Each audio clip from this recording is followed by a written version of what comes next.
So let's go ahead and continue. So when we're talking about our respiration and our respiratory system, one of the first things that we described was that basically the path the air takes through the respiratory system. And we talked about the fact that there are two areas referred to as the conducting zone and area that is referred to as the respiratory zone.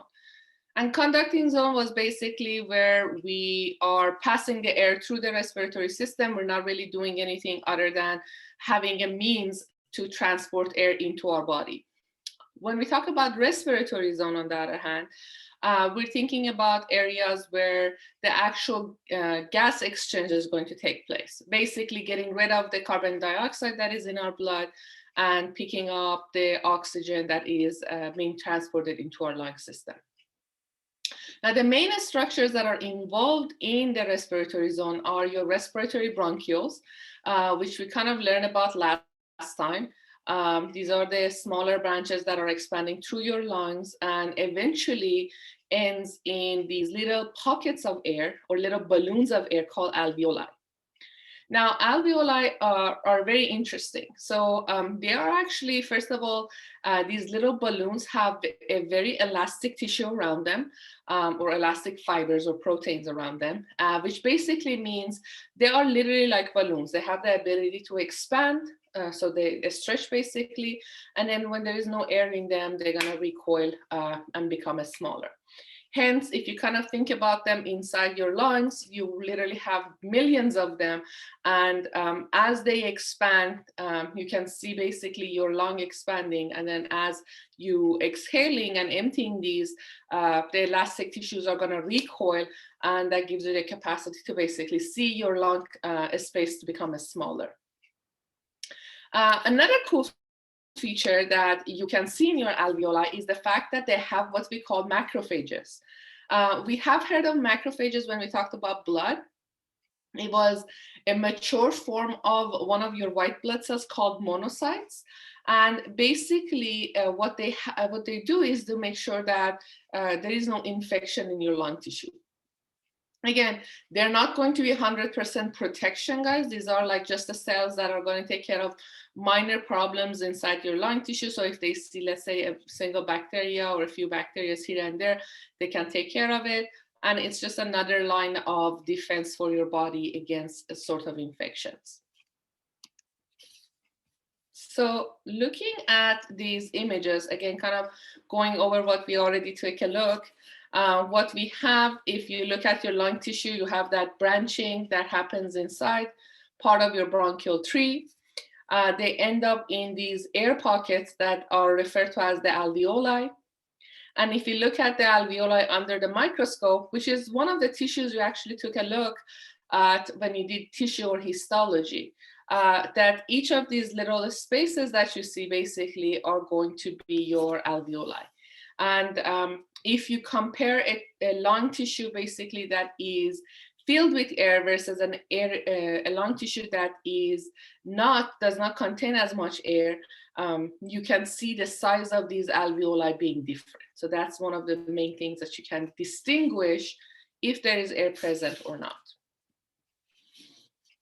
Now, this number always makes me kind of rethink the complexity of our body. So if you look at the number of these air pockets that I'm mentioning, there are 300 million of these air pockets inside your lungs, okay? So each of these little tiny air pockets that we're talking about here, they have,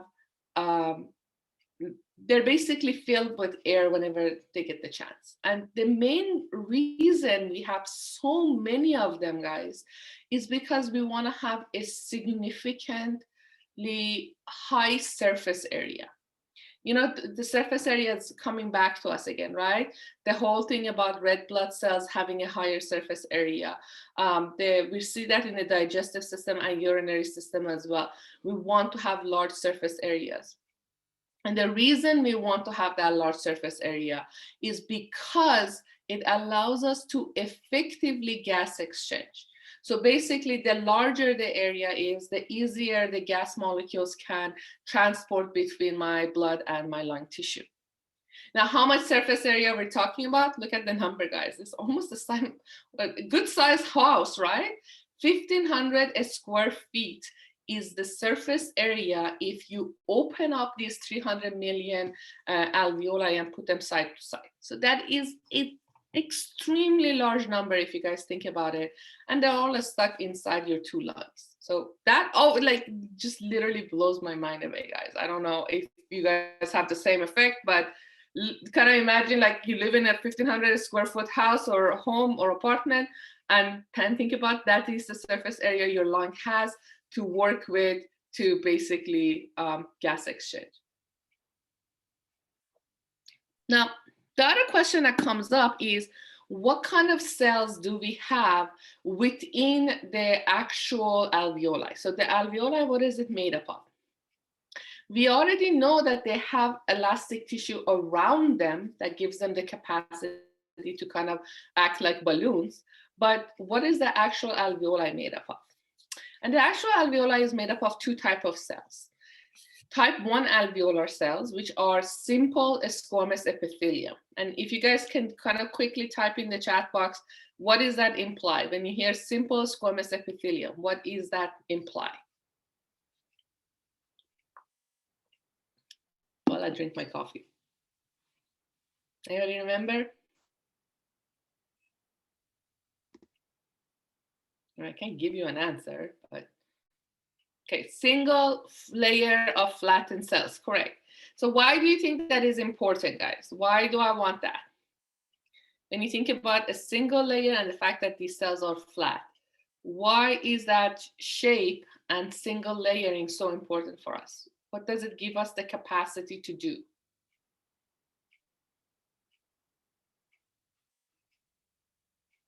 Is it diffusion, or in another sense, the fusion of gases, right? So the exchange of gases that I mentioned above, it allows us to easily exchange the gases because the layer is a single layer and that layer is really thin. So if oxygen and carbon dioxide basically needs to get in and out, it can easily do so by passing through that single layer. Now, the other type of cells that we have, and I think I have a picture on the next slide for those, yeah. So do you see these cells that are kind of peach color? Or majority of the cells that you see, these are your type 1 cells. These are your alveolar cells, single layers of flattened cells. The second type of cells that we have, which is also really important, are called type 2 alveolar cells. And these are actually made up of simple cuboidal epithelium. So the shape of these cells clearly does not play a role in terms of movement of gases in and out. So it doesn't have a role in gas exchange per se.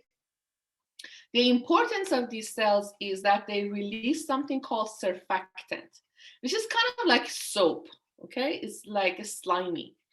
And the role of this is to reduce friction.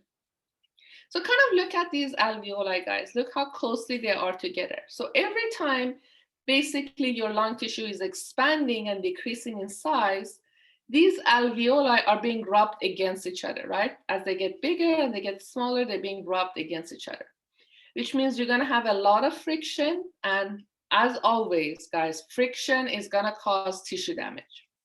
So what is the solution your body came up with? Release this soapy material into the spaces between your alveoli and allow these two surfaces to slide over each other. So it reduces friction, which means reduces the chance of that tissue being damaged. And again, you can see in this picture that these cells, these type 2 alveolar cells, which are representing as green cells, they're not very frequent, right? Most of those are type 1 alveolar cells. So they are less frequent, but again, their job is to make sure that the surfaces are very sleek and they can rub against each other.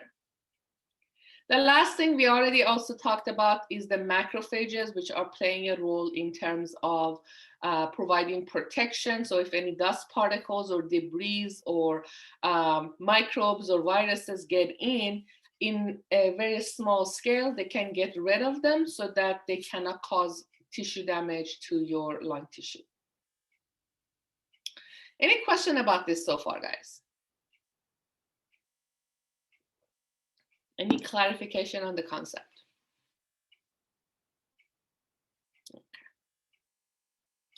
So let's move on to the next concept, which is how do I actually bring in the gases into my lungs and how do I get rid of them? Which is the concept of exhalation and inhalation, or inspiration, expiration. And you'll see the vocabulary in just a minute. Now, before we talked about that, we're going to review what we already learned on our first lecture for this class, which was the idea of that double layer that is surrounding your lung tissue called the serous membrane, if you guys recall that.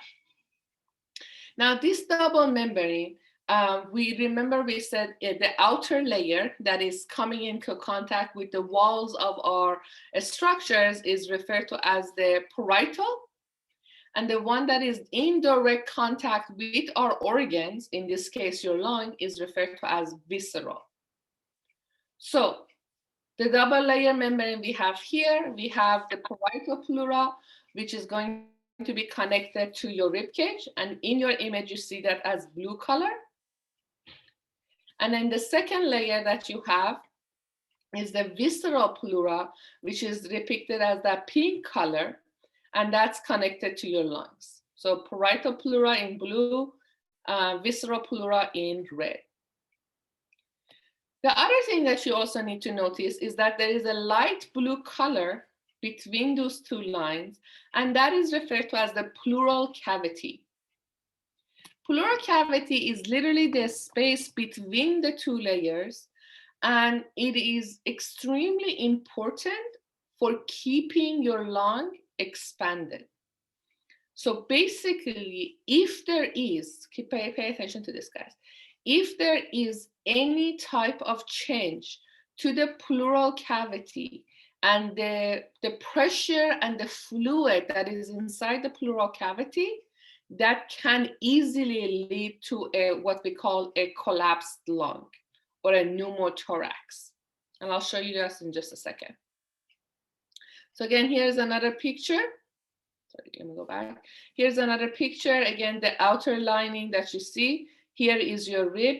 The one that connects to your rib cage, that would be your parietal pleura. The red space right here would be your pleural cavity. And then the inner lining connected directly to your lung, that would be your visceral pleura. So I'm going to type the question in the chat box so you guys have that information, because it's not on the PowerPoint. I usually write that on the board so you can have that information. So the pleural cavity is filled with a fluid called serous fluid. Okay. This fluid, and this is an extra piece of information, keeps the visceral and visceral and parietal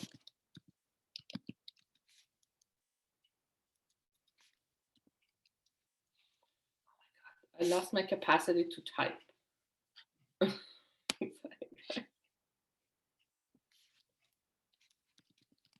Parietal layers together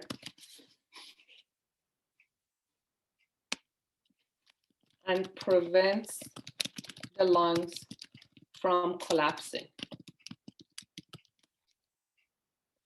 So the amount of fluid is small, and by small I mean 2 to 3 milliliters. That's about a few spoons of water around your whole lungs. So it's a relatively small amount. If the amount of this fluid increases or decreases, it causes the double membrane to separate from each other and cause the elastic tissue of the lung to recoil, causing a collapsed lung.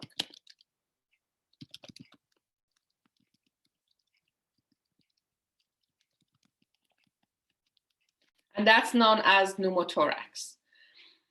So if somebody, for instance, has an infection, and that infection causes the fluid around the lung to become more, or if there are medical conditions or there is medication that causes the amount of fluid to become less, this double membrane that are attached together, they literally pull apart from each other.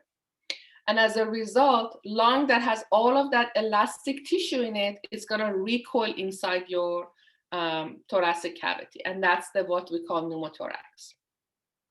You also can see this in people who might have a stab wounds or might have a gunshot wounds to their chest.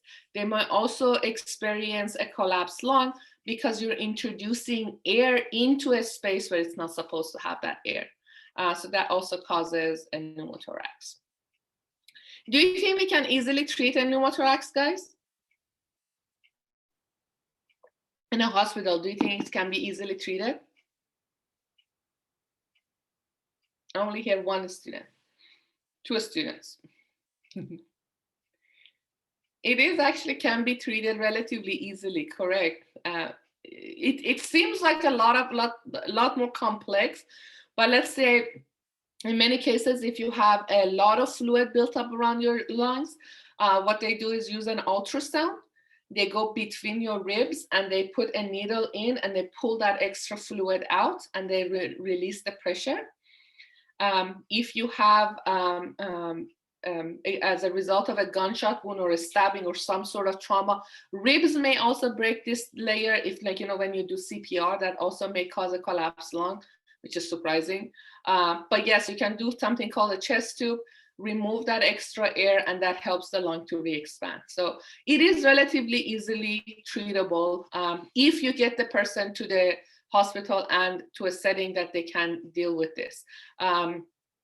But again, if you are in an environment that you don't have access to those, a person can die as a result of a pneumothorax because the capacity for them to bring in oxygen to their system significantly decreases. Any question about this so far, guys? Can I clarify anything for you?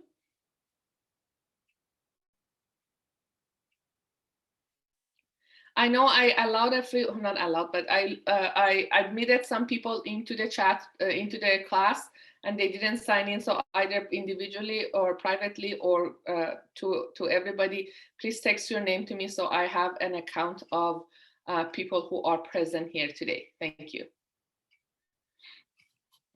Okay, the next thing that we have, and we're going to talk about the blood vessels of the lungs. This should not be new to you guys since we already know very well the cardiovascular system. So what we have is the pulmonary arteries and pulmonary veins. So we know that pulmonary arteries are basically the ones that are going to be delivering deoxygenated blood to our lungs. So you can have that gas exchange taking place. And then you have pulmonary veins, which are basically, after the gas exchange takes place, going to take that oxygenated blood, take it to the left side of the heart, and eventually pump it through the whole body. We also have innervations of our nervous system into our lung tissue. They are called sympathetic and parasympathetic. If you want to make a note for yourself, and you guys are going to see this name later on in the lecture when we talk about the beginning of the nervous system or introduction to nervous system. So sympathetic, if you are unfamiliar with it, is also known as the fight and flight response. So this is when you guys are, oh, sorry, I just emailed directly to somebody. Sorry about that. So I'm going to do that to everybody. So sympathetic is known as fight and flight response. You probably have heard of the fight and flight. It's when you basically are in a stressful situation, then your body is trying to deal with that. So you need a lot of oxygen coming into your system. So sympathetic nervous system is going to cause your air passageways to open up or dilate, and that basically helps you get more air in and use that oxygen to basically carry out the actions. Parasympathetic is known as rest and digest, or housekeeping. I'm typing in the chat box so you guys have that. This is basically when you guys are going kind of typically, if you're sitting here right now, relaxed, listening to the lecture, watching TV, if you had a heavy meal and you're in the food coma, all of these are identified as parasympathetic.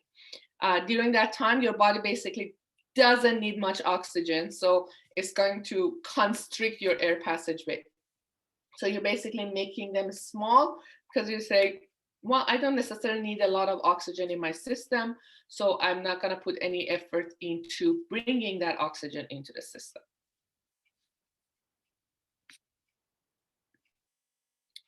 Now, as I mentioned earlier, we talked about the fact that we have, in terms of ventilation, we have two phases.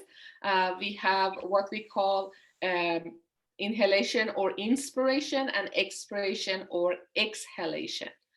So let's take a look at them briefly, guys. And I'm going to look at this again. This concept I want to go over in not as much detail because this is not a physiology class, but I do want to kind of introduce the concept to you right now.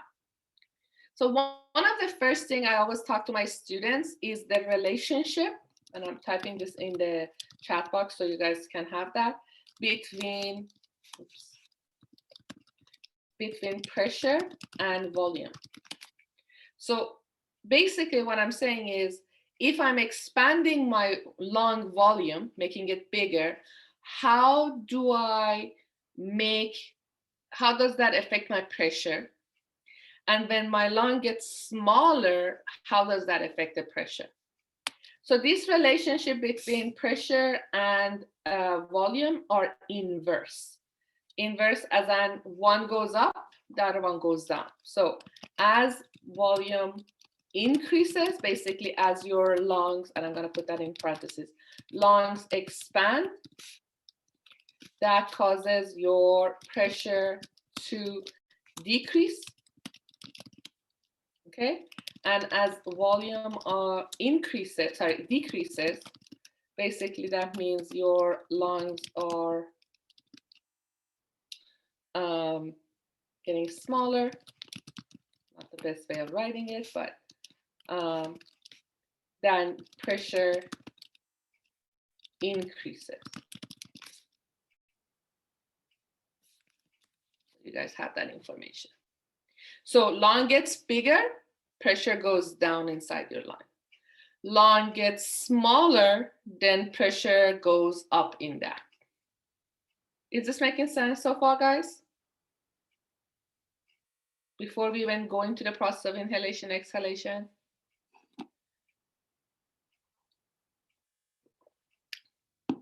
Good? Okay. I see that people don't really answer, but okay, so good. Thank you. Thank you for responding. You can always give me a thumbs up too. That also works. Okay, so during inhalation, one of the biggest mistakes I hear from my students, and please pay attention so you carry that information to your physiology class. You don't bring in air into your lungs and causing your lung to expand, okay? So the first process is not air coming in, which causes your lung to expand. The reality is you expand your lungs first, and that causes the air to come in.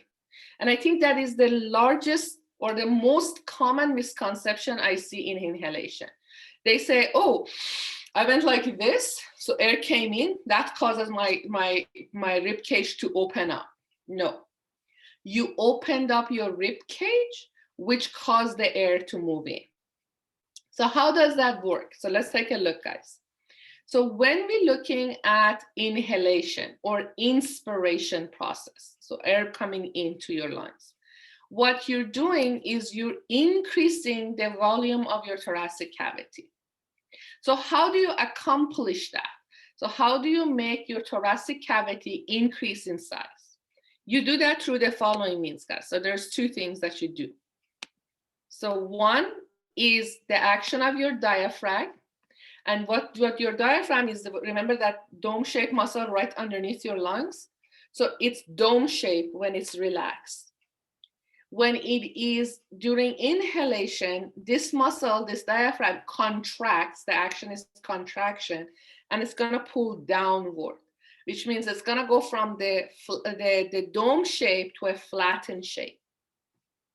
So what it's doing, what diaphragm is doing is as moving down, it's gonna pull your lung downward and helping it get bigger.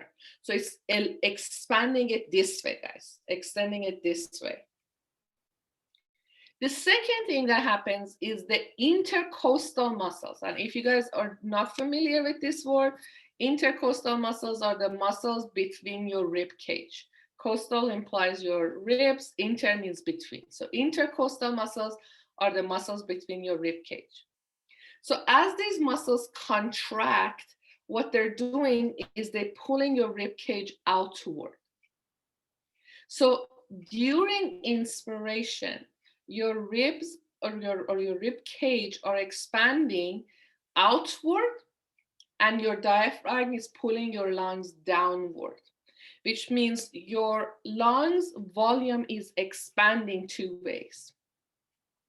Now again, remember, as the lung volume goes up, the pressure is gonna be inverse. So the pressure is gonna go down.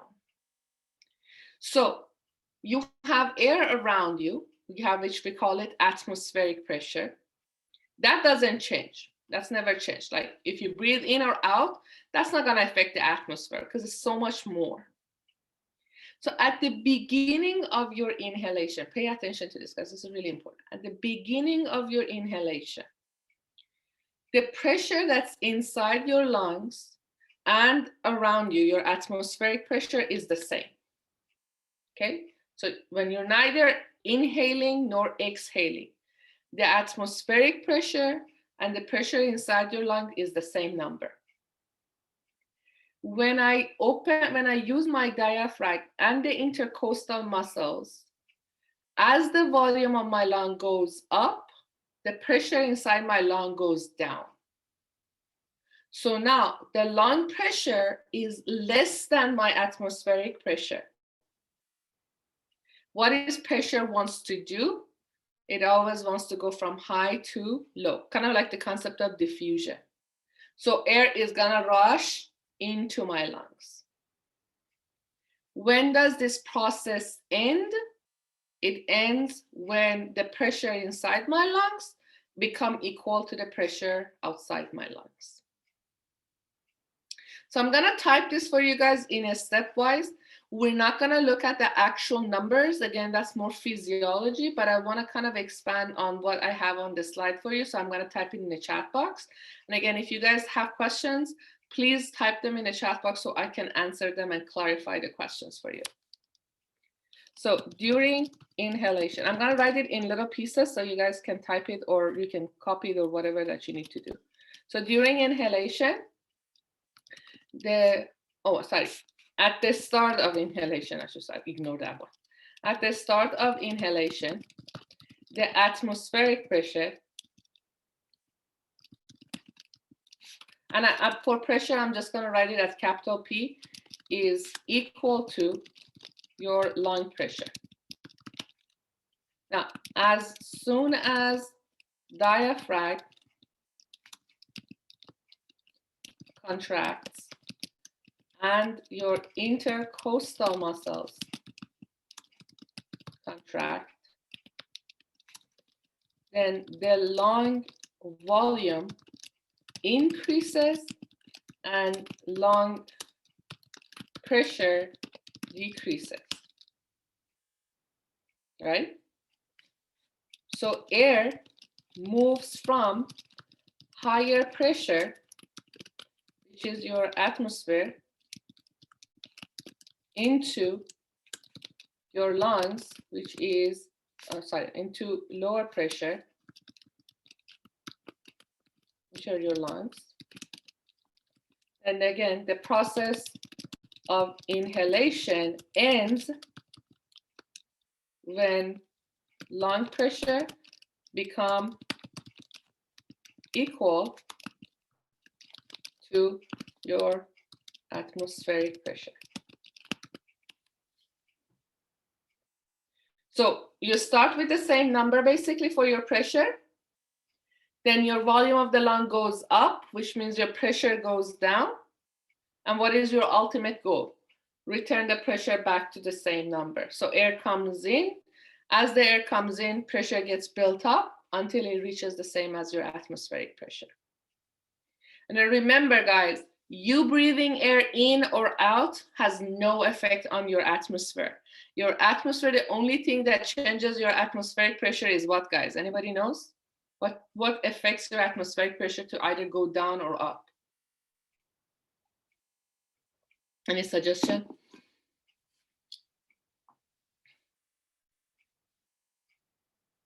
You know the answer.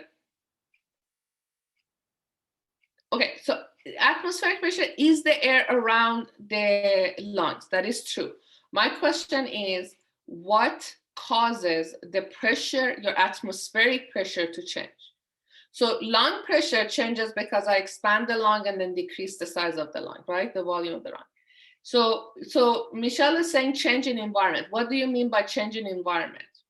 So in what condition, let me ask you this in a different way. In what condition your atmospheric pressure drops? When you go to what environment? So yes, environment is correct, but it's very generic. In what condition your atmospheric pressure drops? Different altitude. So more specifically, higher environment. So think about people who climb Mount Everest, guys. What is the air pressure on top of Mount Everest? Is it high or low? It's really low, right? There is not much air up there, so there's not much pressure there. So when we're thinking about air pressure, guys, remember that the air pressure is gonna be low because you're at a higher altitude. Not just because I breathe in it, but it's because I am in a higher altitude. When you go underwater, when you go under the water, or when you go below the sea level, then your pressure is going to increase because you're adding things on top of it. So when you're underwater, basically, your pressure, your air pressure is significantly higher. Does that make sense? When you go up, pressure goes down. When you go down, your pressure goes up. I know it's kind of counterintuitive, but I always tell my students to think about it in terms of Mount Everest, because if you get that, just reverse it for the thing. When you go to Mount Everest, they always carry oxygen tanks with them because there's not that much air on the top, right? So you need to have your own air with you. Therefore, the pressure is low. Does that make sense to everybody, guys? Can I clarify anything for you guys? Okay. Awesome. Okay, so now when we're thinking about inspiration, let me clarify one other point for you too. So inspiration is your normal breathing. So as you're sitting here, you're not going like, right? You don't do that. So what you do is you're just sitting and your body already knows when it needs to take a breath, and it happens passively, as in you're not actively breathing, taking a breath. Deep inspiration, which is what I was doing, which every time I do it, my students in class laugh at me. Like when you do yoga. So if you're a big fan of yoga, right? What do? You go controlled breathing. Deep breath in, deep breath out, right? So that deep inspiration is considered to be an active process, which means I need to put energy into the process. And I use different muscles both on my chest area and my back. So a lot of times people are like, wait, I use back muscles to breathe? And the answer is yes. You use your scalenus muscles, which are running right on your back shoulder. These are deep muscles. You also use a muscle called erector spinae. That's also in the back. It expands your back. Sternocleidomastoid, you guys learned, these are the muscles that you have right here on the side of your neck. And then the pectoralis minor, which sits underneath your pectoralis major. So all of these are basically going to help you expand your lungs from both front and back. And because they are such big muscles, you need to put a lot of energy into them to be able to effectively basically contract them and expand your rib cage. Good, makes sense?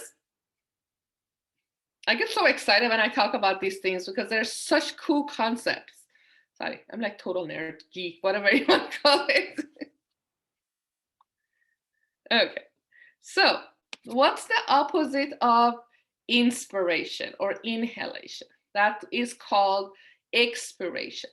So this says it's quiet expiration is chiefly a passive process. And again, chiefly passive process implies that we're really not putting a lot of effort into the process. It just happens on its own.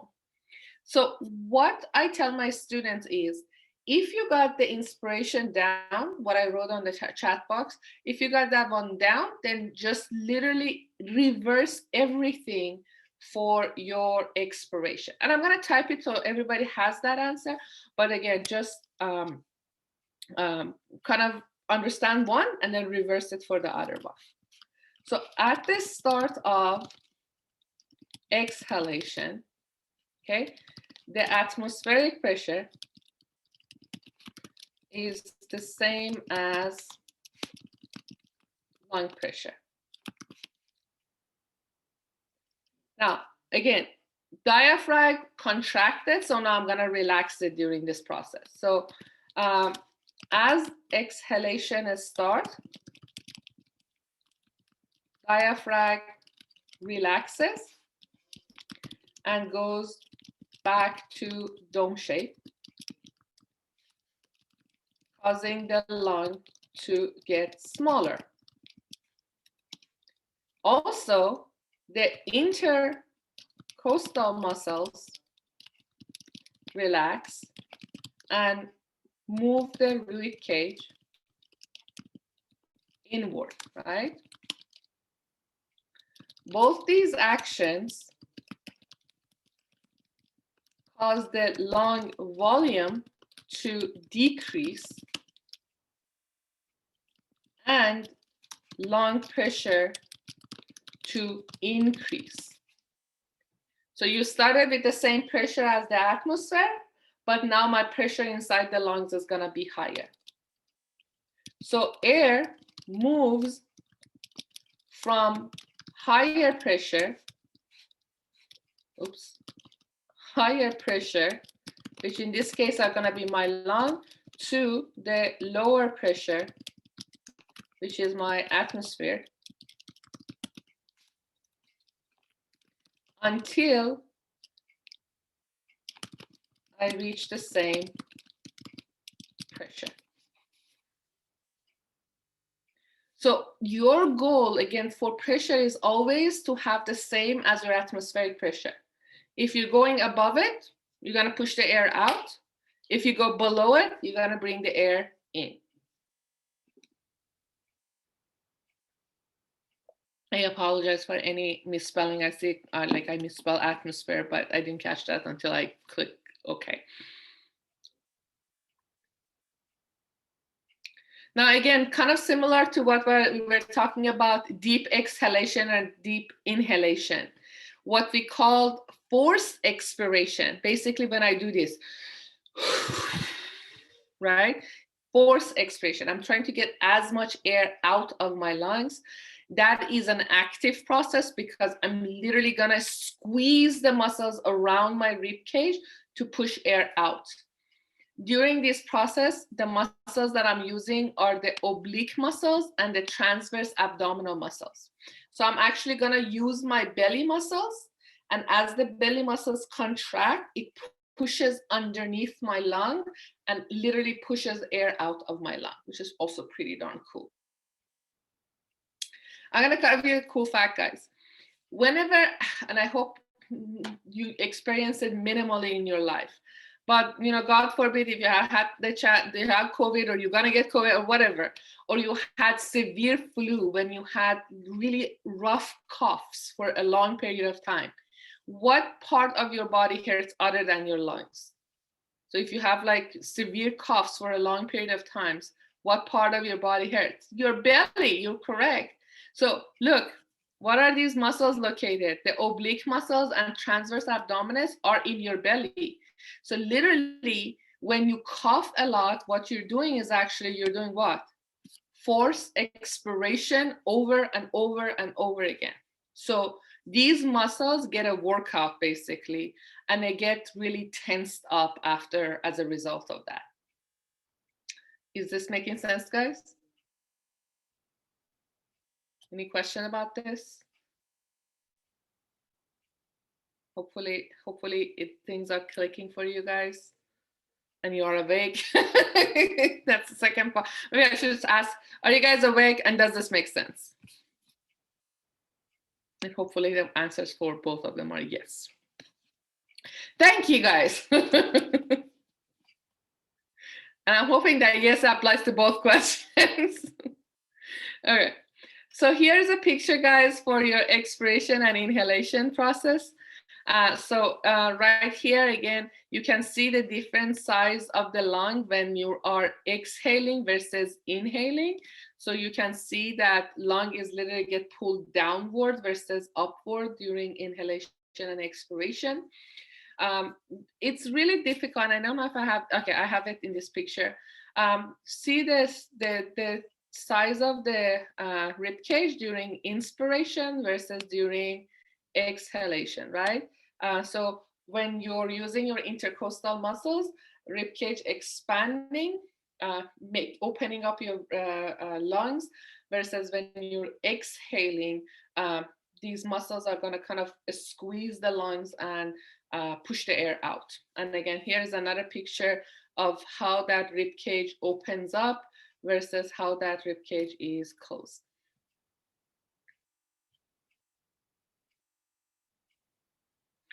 This slide, I'm just literally going to draw a big X on it.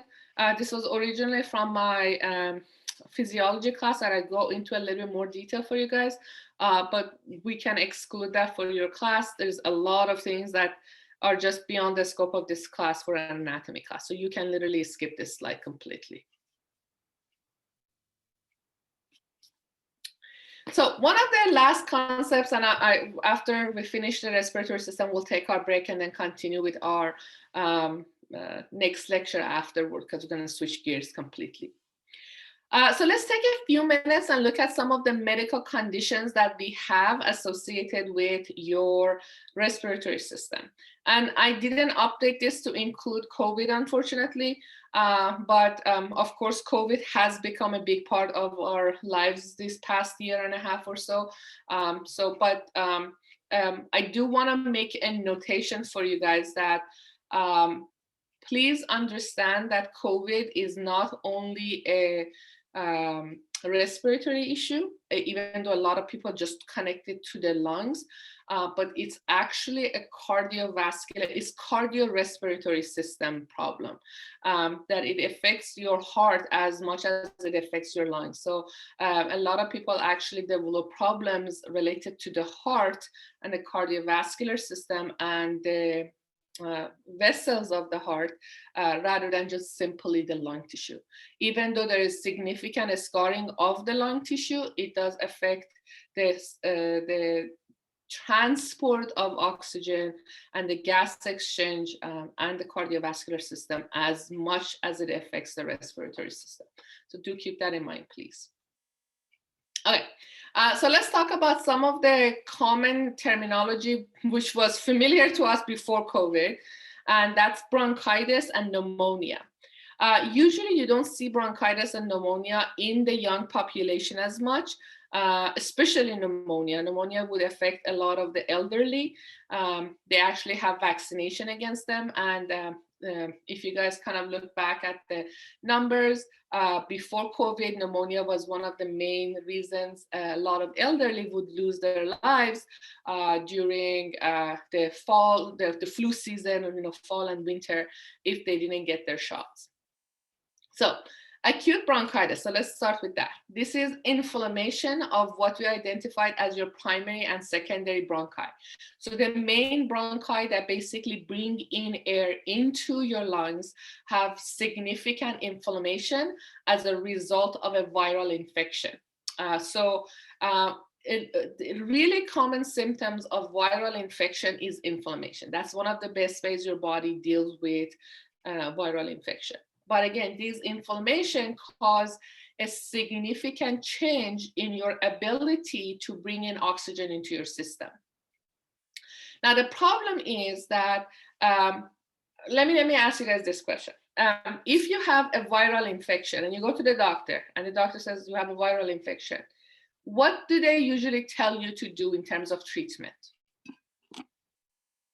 Anybody tell me? If you have a viral infection, doesn't matter. Correct. Rest and fluid. The keyword is always rest, guys. They don't give you medication typically, right? And a lot of people, as soon as they go to the doctor, like, can I get some antibiotics? And the doctor says, no, this is what? A viral infection, which means antibiotics doesn't work on it, right? Because antibiotics is for bacterial infection. So the biggest thing or the best thing you can do if you do have flu, which is a result of a viral infection, versus a cold, which is a bacterial infection, is to get rest, okay? Now, what do we do most of the time when we have flu? We just go on our daily activity. You go to work, you go to school, you take care of your family, you cook, whatever, right? Not always. They don't give you, so somebody mentions that they give you antiviral. Most of the time, if they identify you as a flu and you don't really have any severe symptoms, they don't give you anything. Literally, they just say you have a flu, go home and get rest. Drink plenty of fluid, and that's it. They don't give you antiviral medication. So what happens is that if you don't get rest and allow your body, your own immune system, to fight off the infection, and that's usually between 7 to 14 days for your body immunity to kick in, your body becomes more susceptible to what we call opportunistic infections. And these opportunistic infections are usually caused by bacterial infection. So basically, your body is already dealing with a viral infection. You're not getting rest. You're not giving the ability to your body to heal itself. And you're opening the doors for additional infections to come and overwhelm your immune system. So what happens if you don't deal, and again, this is really common in elderly, is acute bronchitis can eventually lead to what we call pneumonia. And that's basically allowing the infection that has started with the primary and secondary bronchi to go farther down into your lungs and reach what we call your bronchioles and your alveoli, where you're actually going to have your gas exchange. Now, again, anytime you have an infection, one of the things that's going to happen is accumulation of fluid in the site of infection. That is really, really common. And that fluid now is going to be collected inside your alveoli. Alveoli needs to be filled with air, not with fluid. So when it's being filled with fluid, you're basically taking the ability to bring in air into your system and exchanging that. So here's a picture of what a chest x-ray of a person with bronchitis or pneumonia would look like. This is more of a pneumonia because it's deeper into your lung tissue. You can actually see a site of infection and the fluid built up inside your lungs. A person that has pneumonia, they have severe chest pain because, again, that fluid built up is not allowing the body to do what it needs to do. Because of the severe infection, they do have fever. And most of these individuals do need oxygen to be able to basically not survive, but to supply enough oxygen to their system. In the case of pneumonia, most of them, they actually need IV. They need antibiotics through an IV, so a fast, easy delivery system for your body to deal with an infection. A lot of elderly, again, because their lung capacity is already low, they will not be able to survive pneumonia. I know people who had, younger people who had bronchitis that lead to pneumonia, and even on the young body, it can have severe effects. They lose a significant amount of weight. They have hard time breathing for a while after, even after they recover. Kind of like very similar to what we have for COVID. Not as extensive, but very similar to COVID symptoms. But again, if you are a healthy adult and you get bronchitis and pneumonia, the chance of your survival is pretty high. It's not like they're gonna kill you. So, I'm sorry. It sounds like very, very simple. Oh, it's not gonna kill you, but it's not gonna make you stronger for sure. So, another medical condition we have is emphysema. That you probably have heard of also. You probably see people who have emphysema, they carry an oxygen tank with them. And this is identified as a chronic medical condition. It is incurable. And the word, again, chronic, implies that over time, it gets worse and worse. So what I wanted you guys to kind of pay attention is to the image of the lung tissue that I have on the bottom. So here is a healthy lung tissue. You can see there's quite a few healthy alveoli here. They're really small, which means they have a lot of surface area, which is what we want. We want to have that gas exchange. And then if a person has emphysema, again, those surface area significantly decreases because the alveoli basically become this kind of relaxed, large structure with limited surface area. That's one of the biggest change that you will see when you take a look at emphysema. The second thing that you see actually is, remember all of that elastic tissue we had around the lungs? All of that elastic tissue also gets damaged, which means instead of your lung basically recoiling and being able to push that air out, you are kind of holding on to the air. So the air lingers inside the lungs, which is also really bad. So you can kind of see, again, the alveoli are kind of like blah, not very scientific. But again, they don't have the ability to kind of recoil and push the air out of their lungs. So both of these changes that you see, decrease in the surface area and ineffective gas exchange, as well as the losing of the elasticity, can basically decrease the ability of the person to gas exchange. So as I mentioned, they are going to carry an oxygen tank with them.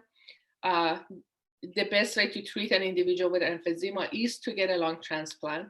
But again, this is not something that you can fix it with taking medication.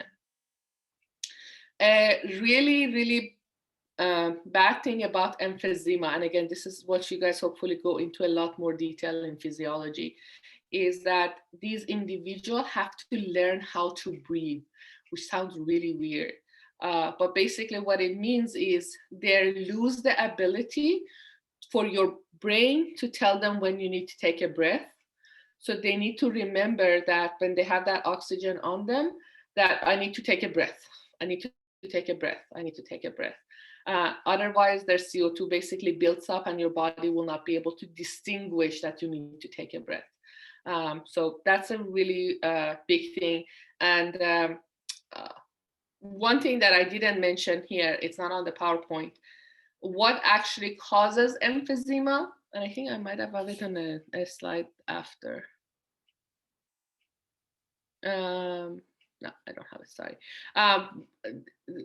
Living in areas that are really high area of pollutants, so houses that are really next to the freeway, there's a lot of epidemiology studies that have been done that says people who live close to freeways, a lot of smog, that are at the higher risk of both emphysema and asthma or respiratory disorders in general. If you're a smoker, of course, you're at a higher risk of emphysema and lung cancer. So if there are things that you can avoid, That's the best way to basically avoid emphysema. But again, we don't necessarily choose where we want to live, close to freeway or not. And most of us drive in freeway at least for a couple hours every day, or, so that's something unavoidable, unfortunately, at least. So at least don't smoke, so you add to that layer, I guess. Closer to freeways, highways and freeways where there's a lot of cars, they release a lot of smog, and that eventually leads to the thing. Or live close to factories also, yeah. Yay. So if you live Southern California, you have a higher chance of getting emphysema. And there was another study I always mention to my students, is there was another epidemiologist study one of our friends actually did, and they said children that, I know it's scary, children that are living, their families live close to freeways, they have, children that are born in families that live close to freeways have like 25% increase of chance of developing asthma, which again is a scary, just thinking about the fact that even something that's not under your control when you're born is going to affect you lifelong. And again, that's why you want to think about, especially if you're a smoker or you use those vape machines or whatever things that you're adding to your, your chance of developing lung cancer and things are just simply not wise decisions. Because we already at a high risk anyway, living in Southern California, especially. So, and you don't really want to put your children at risk also. So. Anyways, so let's talk about asthma. So asthma is another thing that I mentioned. It is relatively common, especially if you live in a polluted area. Unfortunately, again, if you live in LA or close to a freeway, you're already at a higher risk of developing asthma as an adult or being born with it as a child. So what is asthma? So asthma is simply, and we're not talking about somebody having an asthma attack. I'm talking about somebody just having asthma as the medical condition. So that's inflammation of both your bronchi and bronchioles. So normally if somebody has an asthma, they will have limited air passageways because the tissue is already inflamed. So basically the tissue is swelled up. The second problem with a person having asthma is the mucus buildup in the air passageway. So because of an inflammatory response, you will also have an increase in mucus buildup. Normally, we want to have mucus in our lining of our air passageway because they trap dust particles and they also moisten the air, as we learned before. But having too much of it is literally like a blockage in our air passageway. So if you have asthma, you already have a small air passageway. Now, here's a picture of what I'm talking about. Here's a normal, healthy air passageway. Here is an inflammation. So the red tissue you see is inflamed tissue. And again, you have a thick layer of mucus inside. So that makes the air passageway compared to the normal one relatively small. Now, what you also see in this picture is wrapped around the bronchi and bronchiole, you have these layers or strips of a smooth muscle. Under normal conditions, these muscles are relaxed, which basically means your air passageway is wide open. If somebody is having an asthma attack, however, and that means that they have dealt with something and called an allergen, which could be pollen, dust, tobacco smoke, hair from an animal, exercise, all of this can trigger an asthma attack in an individual. What will take place is the muscles that are wrapped around are going to be kind of tightening. So they go into a constriction mode. And you can see that they're literally squeezing the air passageway even tighter. So here is a person having asthma. Here's a person having an asthma attack. So in these individuals, the air passageway becomes super small and all of the air basically gets trapped inside the lung. We can't get rid of the air and we cannot bring in the air. So if you ever seen somebody having an asthma attack, what they do is they gasp for air. So they go like, right? They do this kind of motion that literally they are unable to bring in air in and out of their lungs. So when you have asthma, pay attention to this, guys. When you have an asthma, not an asthma attack, the best way to deal with that is to take medication which are anti-inflammatory. So anti-inflammatory medication causes the tissue to kind of relax and open the air passageway. A lot of time they give you medication to lower your ability to produce mucus. So your normal air passageway becomes more normal. If you have an asthma attack, however, what they give you is what you call a fast-acting inhalers. So these are the ones that you don't normally use unless you're dealing with an allergic reaction or an asthma attack. And the goal of these is that it's going to help. The most important thing it's going to help is to stop the muscle spasm. So muscle spasm that happens that causes this situation and that gasping action can be limited or eliminated by having a fast-acting inhaler. So it relaxes those muscles and allows you to basically go back to this condition. Is this making sense, guys? Any questions? Awesome. So last thing that I want to talk about is, I'm not going to go into detail, but you probably have heard of something called COPD before. COPD, especially again, if you have been following COVID, they mention people who have COPD, they're at a higher risk of developing COVID and, dealing with a lot of symptoms of the COVID. So COPD stands for chronic obstructive pulmonary disease, which basically means chronic as in it continues getting worse over time. Obstructive, the air having a difficult time getting in or out of your lungs, and then pulmonary disease as in lung disease or problem with the lungs. The most common COPD we see is obstructive emphysema, which we already talked about it, and then chronic bronchitis, which basically means your body is continuously dealing with some sort of infection that causes the inflammation of your bronchi. People that have typically history of smoking, raping, they do have a higher chance of developing chronic obstructive pulmonary disease or COPD. However, again, pollution, area high pollution, also have a higher risk of developing that. So, here kind of a picture of what it looks like. Again, tobacco, smoke, and air pollution. It causes irritation and inflammation. It causes the breakdown of the elastic tissue that is found in your lungs. Again, if you don't have that elasticity, we usually develop emphysema, where your lung tissue becomes relaxed and the air gets trapped inside. And if you have irritation or inflammation, again, inflammation being the key, you're dealing with chronic bronchitis. Both of these causes air passageway to be obstructed, air gets trapped inside. You have a hard time taking that air out, and then you have frequent infections because you are becoming more susceptible as a result of inflammation. And we already seen that, but that's just kind of a zoom in picture of an emphysema, healthy tissue versus a person with emphysema.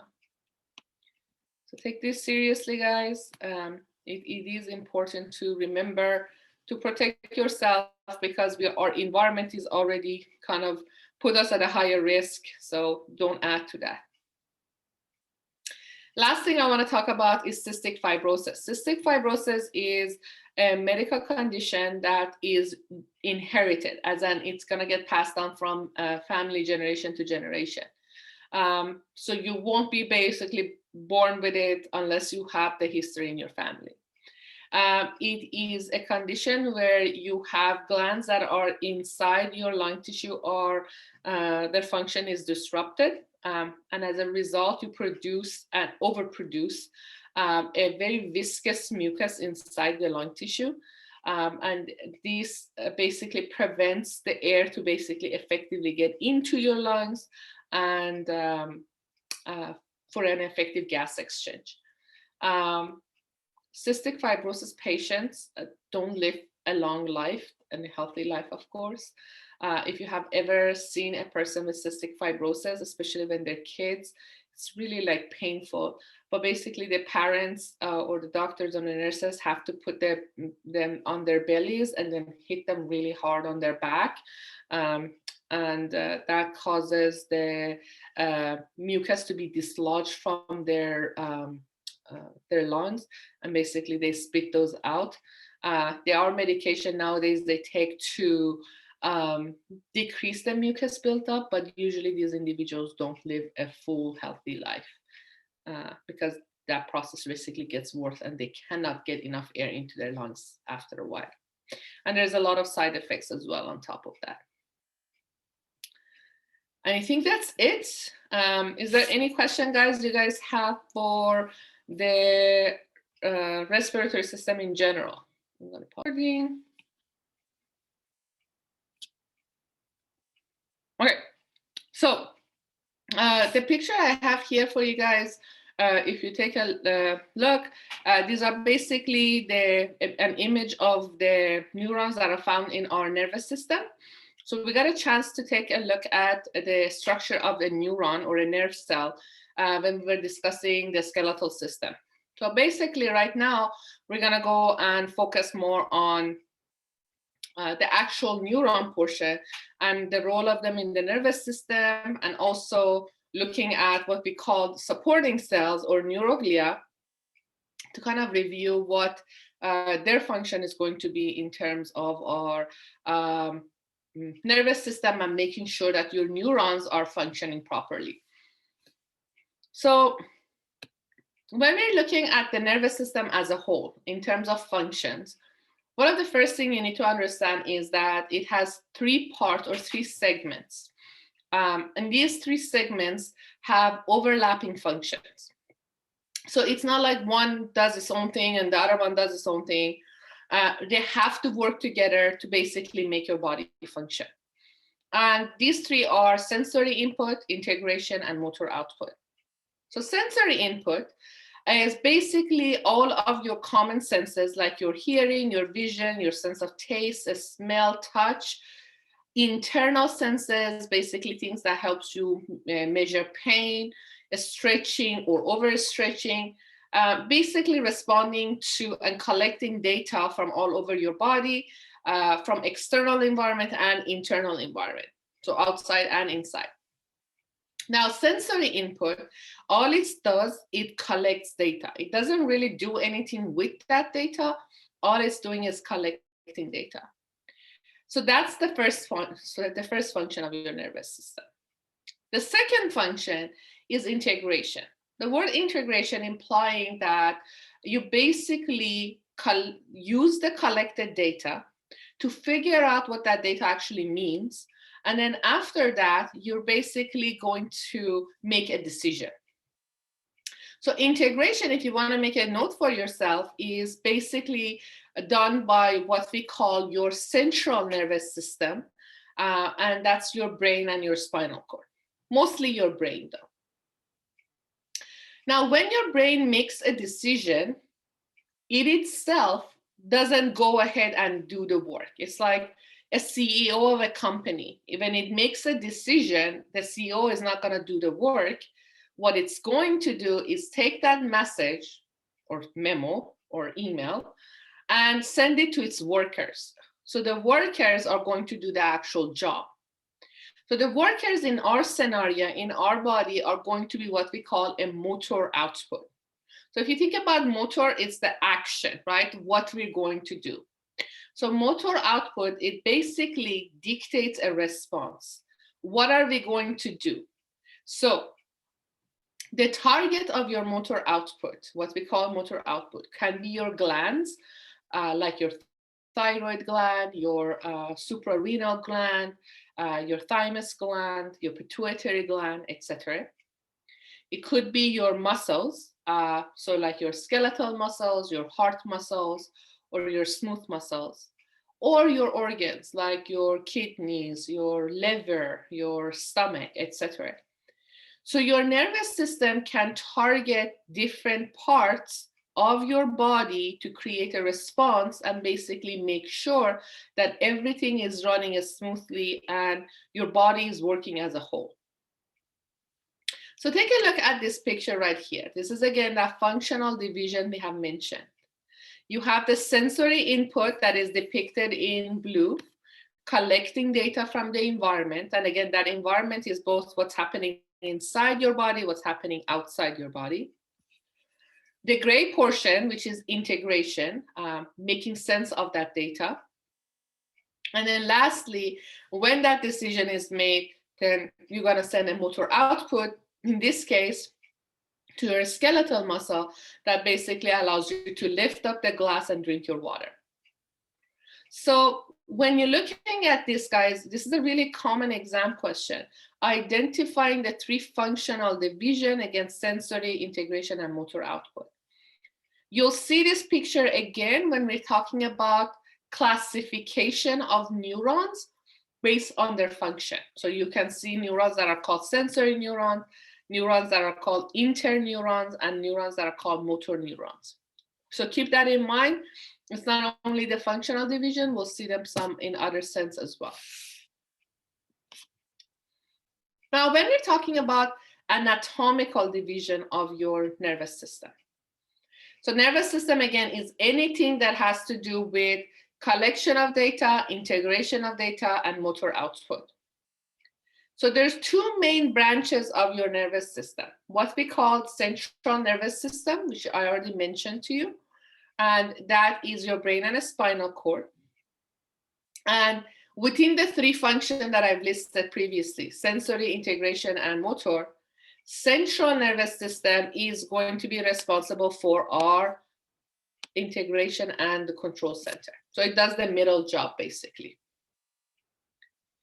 Now, anything that is coming into the central nervous system, so collecting data and bringing it into your central nervous system, or the part of the nervous system that takes the message and take it out of the central nervous system, fall into the periphery, as on the sides, and therefore are called peripheral nervous system, or PNS. So PNS include both your sensory and your motor output. So if I go back to this picture, guys, here, what you see in blue and you see in red are basically part of your peripheral nervous system. And what you see in gray is your central nervous system, if you're assigning functions to them. Is this making sense so far, guys? Is there any question about that? Okay.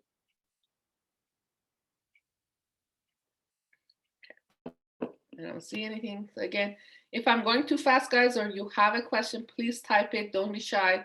Ask your question. Now, peripheral nervous system are in the form of nerves. Nerves that are coming into your central nervous system, nerves that are going out of your central nervous system. Now, again, central nervous system is brain and a spinal cord. So if the nerves are coming in or going out of your brain, they're called cranial nerves, right? If the nerves are coming in or getting out of your spinal cord, we call them the spinal nerves. So it says they come from brain and a spinal cord. So they're called cranial nerve or spinal nerves, basically. The slides are on Canvas. As I mentioned earlier, I just opened them up so you can see them on your week. So now let's take a look more in detail. So when we look at your central nervous system, it's pretty basic. We're still dealing with brain and a spinal cord. That hasn't changed. Peripheral nervous system, we also accomplished that. We call them sensory and motor, right? Data coming in, data getting out. So sensory, also known as afferent. So if you see that word, they are interchangeable. So afferent nervous system or sensory. And then motor, which is efferent. Now, here's the thing, guys. This is the additional piece of information. So when we're looking at the motor branch, which is basically data going out, we said that data can go to my glands, it can go to my organs, and it could go to my muscles, right? So I want you to guys think about this. When I release something from a gland, or when I release something from an organ or control an organ, it is not something that I do as a person consciously. These things happen without me as an individual being involved in the process, which means those actions are involuntary. However, when I choose to move my skeletal muscle, like picking up something, blinking, smiling, lifting something, flexing my arm, etc., these movements, I made the decision to do so. So those actions are considered to be voluntary.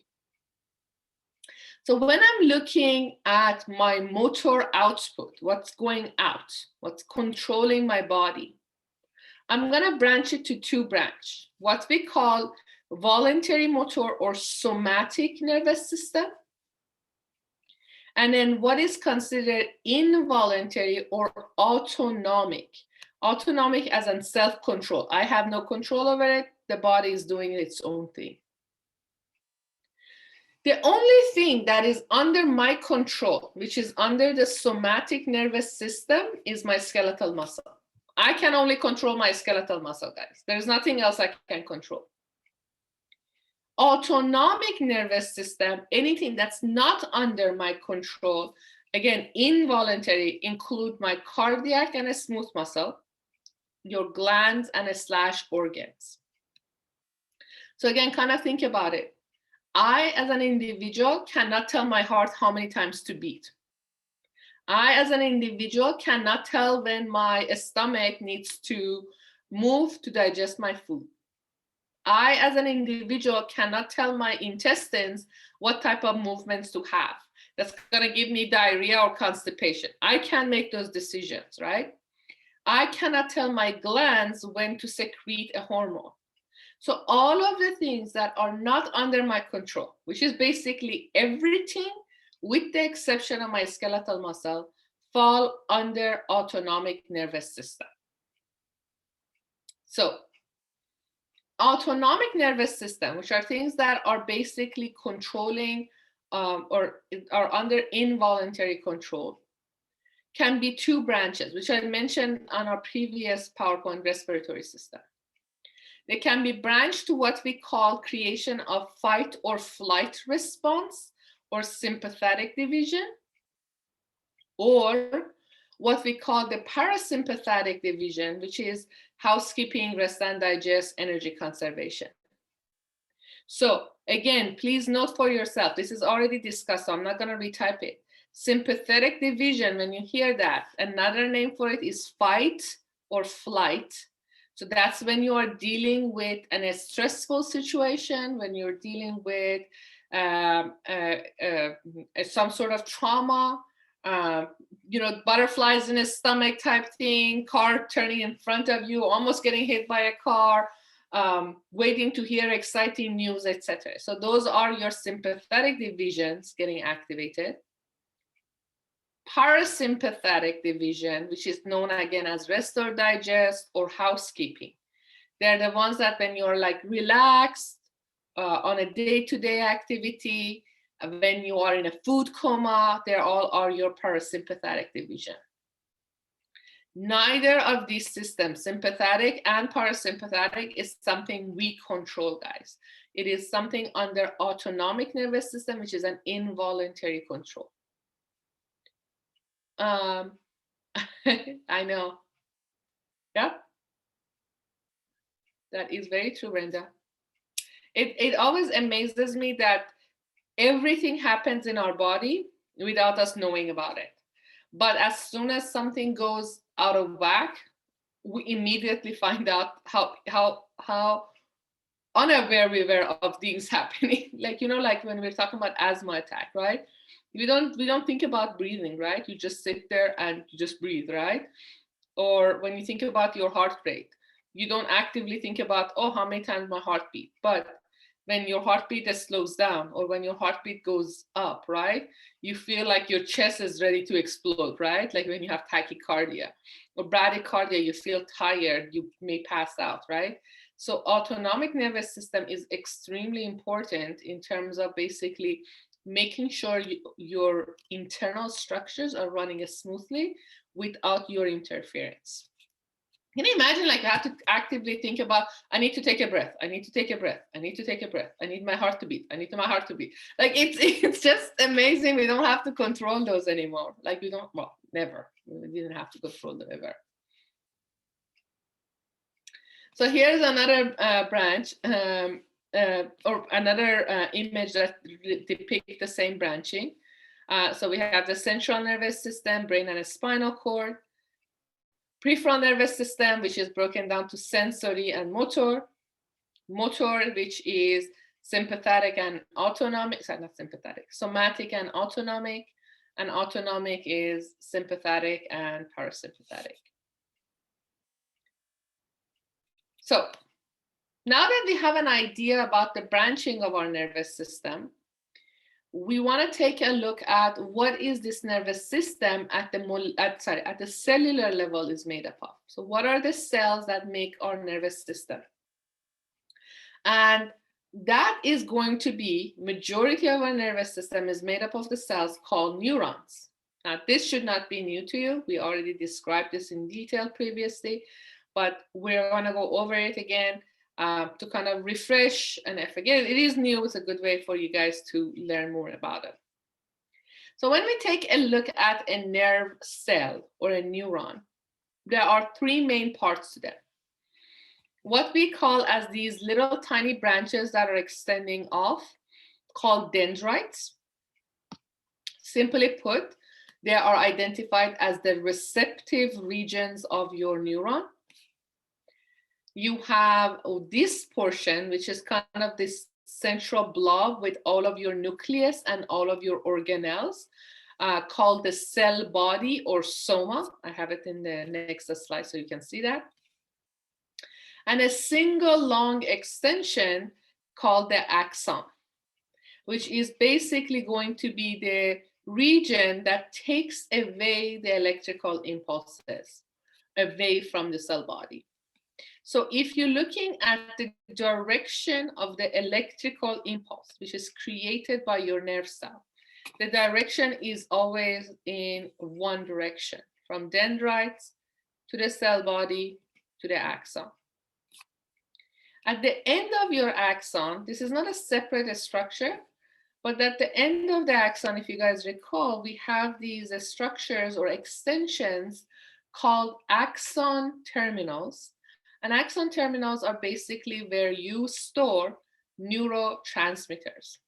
And that was basically the neurotransmitter we are familiar with is what?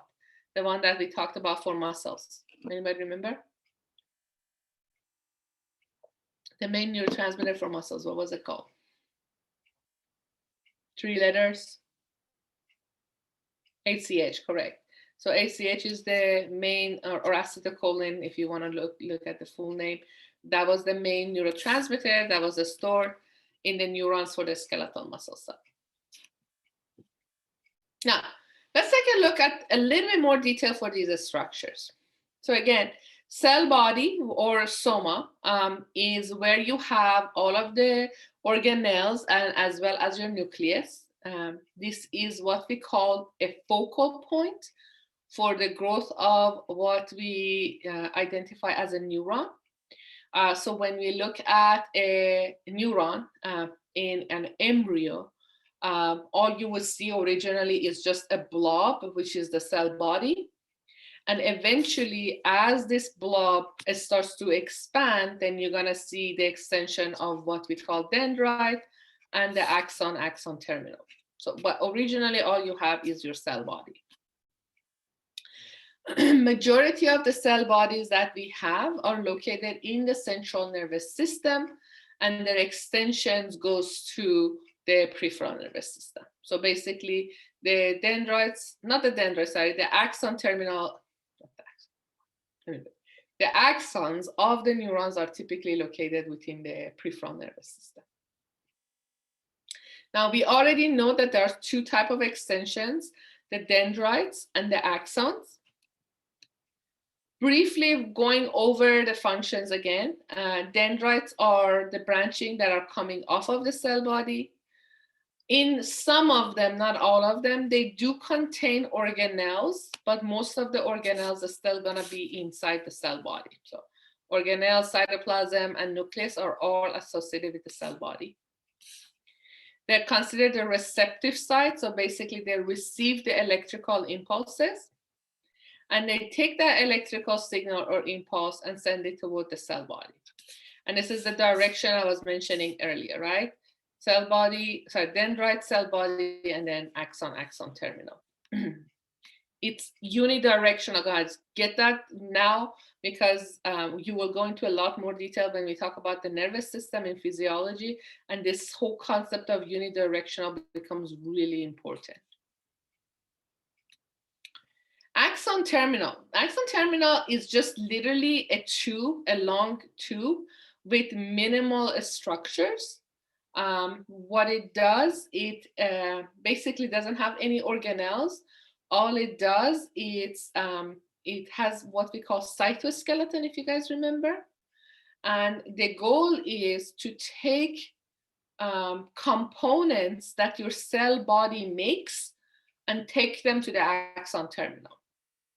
So when it says it transports substances from and to the cell body, the substances that they're mentioning is neurotransmitters. So I'm going to make a note for you guys on your chat box. So neurotransmitter, I'm going to shorthand them to NT, is produced by the cell body and transported to the axon terminal for storage using the axon. Any neurotransmitter that is damaged or used will return back to the cell body for recycling. And basically, if you can think about an axon in terms of structure, cell body produces the neurotransmitter. It gets transported to your axon terminal. Axon terminal uses it. It gets old. It hasn't been used. So it does, what it does is axon terminal return it back through the axon, back to the cell body, and cell body recycles whatever it needs to do, or it does whatever it needs to do with it.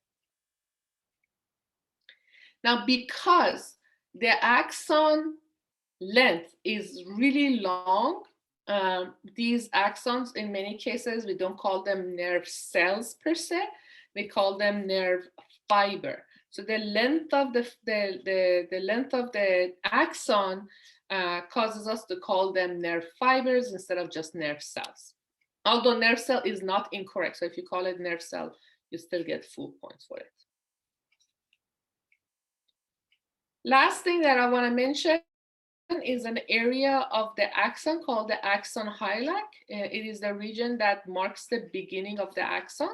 So if we go back to the picture, here is your axon highlight right here, which is, again, the mark the beginning of the axon, which is the length you see here.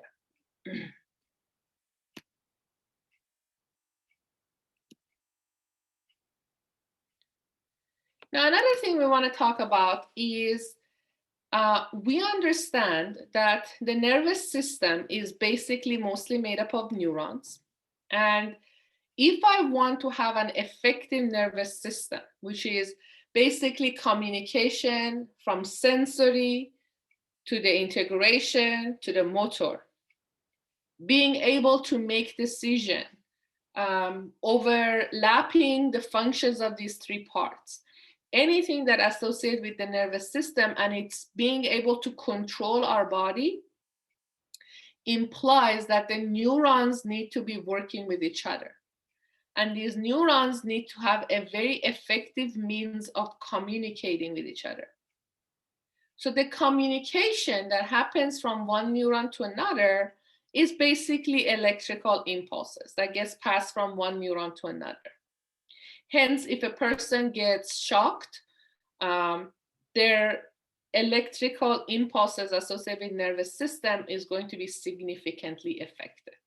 So we want to make sure we keep that in mind, that any type of rapid electrical shock to the body can significantly affect the nervous system as well.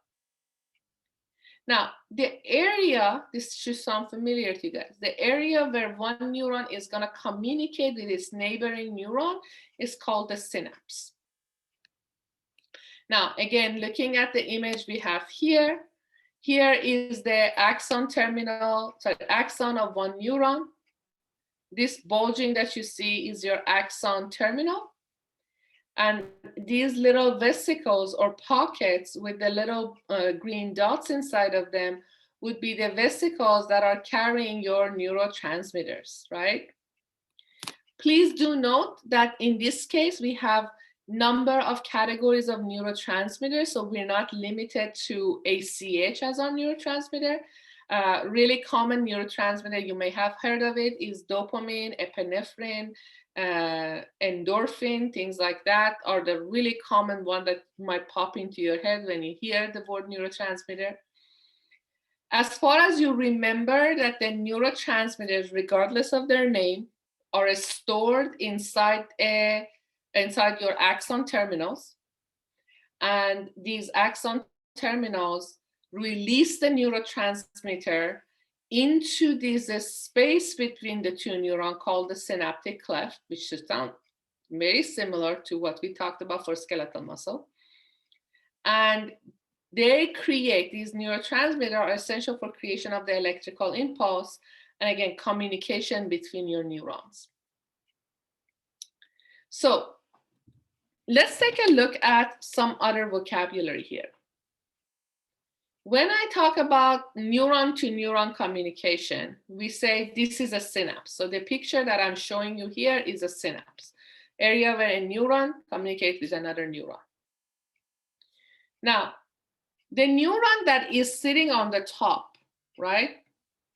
There's a first neuron and a second neuron. Let's put it this way. The first neuron and a second neuron. The first one sits before the synapse, right? So it's coming toward the synapse, basically. That neuron is known as the presynaptic neuron. So the neuron that I have up here is called presynaptic neuron. We know the word pre means before, right? So before synaptic neuron, or before synapse, or before the synapse region, that neuron is called the presynaptic. The neuron that sits after the synapse, right? So this neuron down here for us would be the postsynaptic neuron. So again, here is the picture that I'm showing you. Electrical impulse is coming down. So that's my presynaptic neuron. Here is my second neuron. Electrical impulse is moving this way. So that's my postsynaptic neuron. So based on the image you see here, guys, take a look at the image on the left side of your screen and tell me what part of the neurons are communicating with each other when you are looking at your synapse. What part of the two neurons are communicating with each other? So dendrite is only one side of it. So is it dendrite to dendrite? So what part of the presynaptic neuron is communicating with the postsynaptic neuron?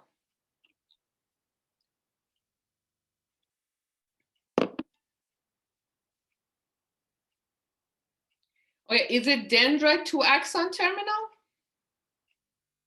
I want you guys to remember. The other way.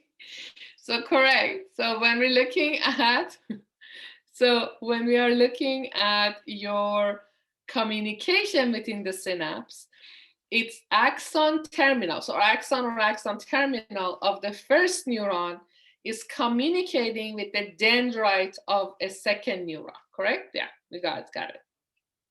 So keep in mind, guys, that even though in this picture we have axon coming to the dendrite, there is also a possibility that the axon terminal or axon of the neuron come into contact with the soma or the cell body of the second neuron. So basically, instead of having these extensions here, I can have the extensions coming directly to the cell body. So right now I'm presenting two possible synapses to you guys. Pay attention to this. Two possible synapses. Axon terminal coming into the dendrite, or axon terminal coming to the soma or the cell body. So if it's the first scenario, which means axon to the dendrite, I call it axodendritic synapse. Kind of the name is self-explaining, basically. So axon to the dendrite is called axodendritic. If axon is coming to the soma, we call it axosomatic synapse. So here's the name, guys. Most neurons in the central nervous system are going to be either axodendritic, as an axon is coming to the dendrite, or axosomatic, which is axon is coming into contact with the cell body.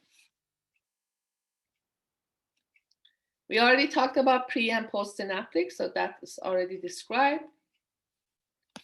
We already talked about the vesicles. These vesicles are packed with neurotransmitters.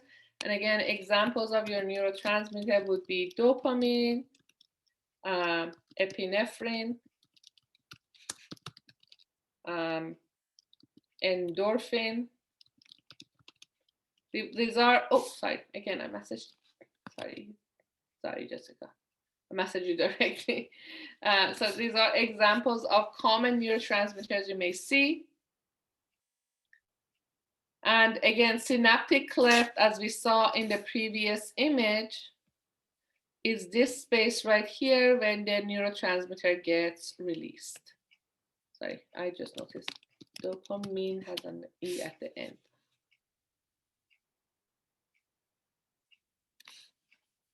Can I answer any question for you guys? Anything needs clarification, guys?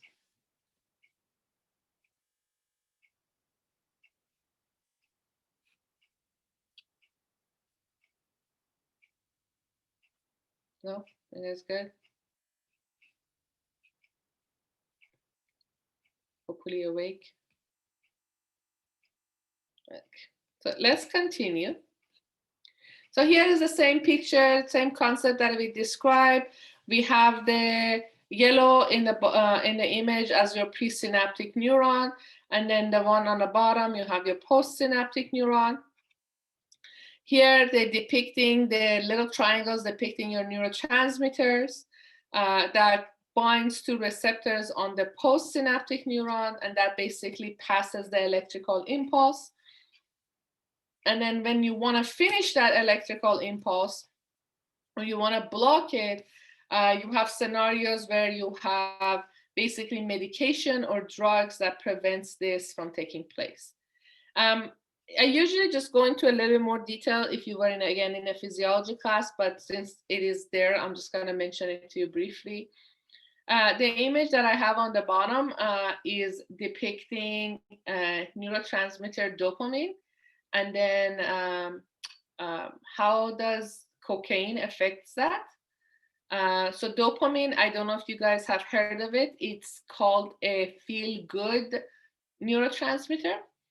So for instance, let's say when you're eating your favorite food, or when you're eating your favorite snack, or doing something that you really love, what your body does, it releases dopamine at high concentration. And that dopamine gives you that good feeling that you associate with your activity or with your eating your favorite food, etc. Dopamine, however, doesn't stay in your blood for a long period of time. So, or doesn't stay in the synaptic cleft for a long time. It just gets absorbed into your system. If people taking cocaine, what it does, it prevents those neurotransmitters that are inside your brain to be taken back up into your neuron and stop the process. So under normal condition, you have neurotransmitter basically coming out, create the good feeling, and then getting back into the presynaptic neuron, getting collected and returning back to the presynaptic neuron. When there's cocaine in the system, that drug prevents this neurotransmitter dopamine to be taken back up, so the good feeling lasts longer. Again, the problem is when you have this, your body gets used to this, and you need more and more of the drug to give you that good feeling. And that's why cocaine is considered to be one of the more addictive of drugs out there. I'm not really well familiar with this. I haven't really looked into details about most of the things, so I don't know how many of the things affect it. But the couple of drugs that really affect it is affect this system is cocaine, as well as things that affect.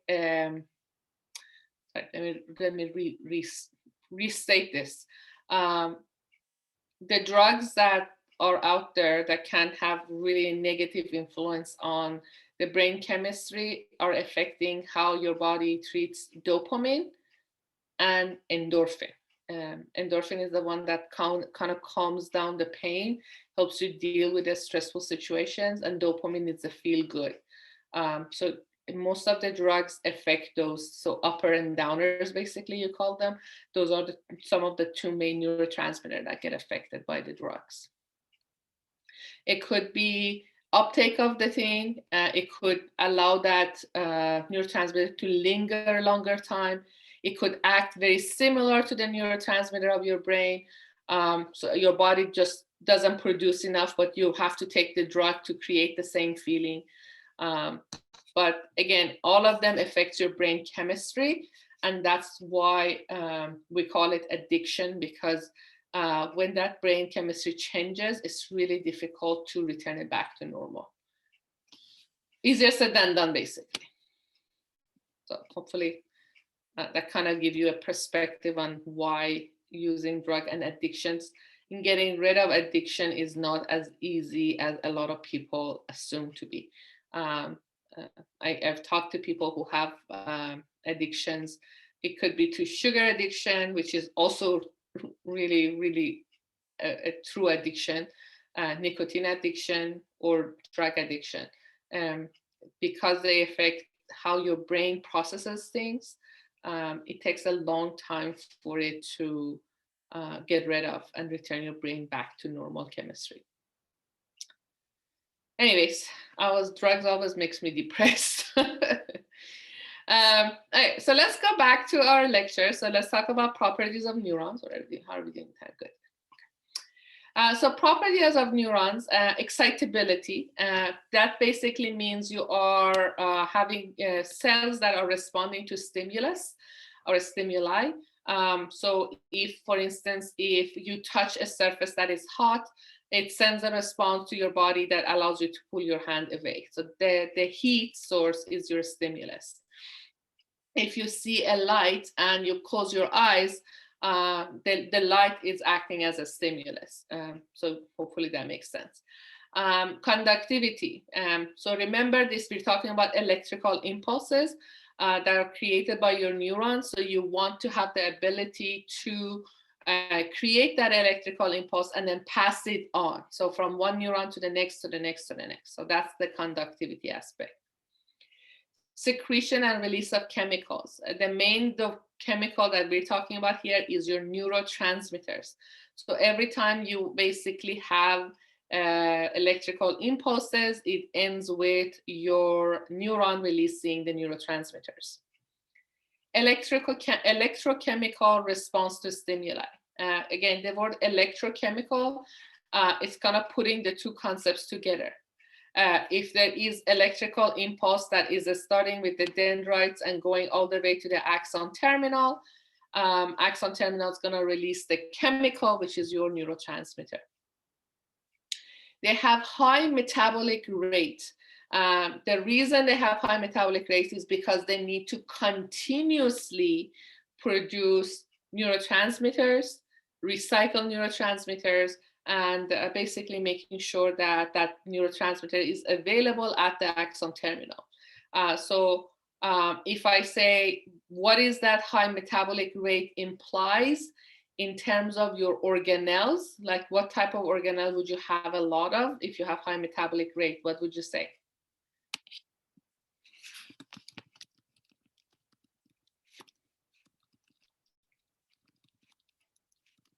Anybody?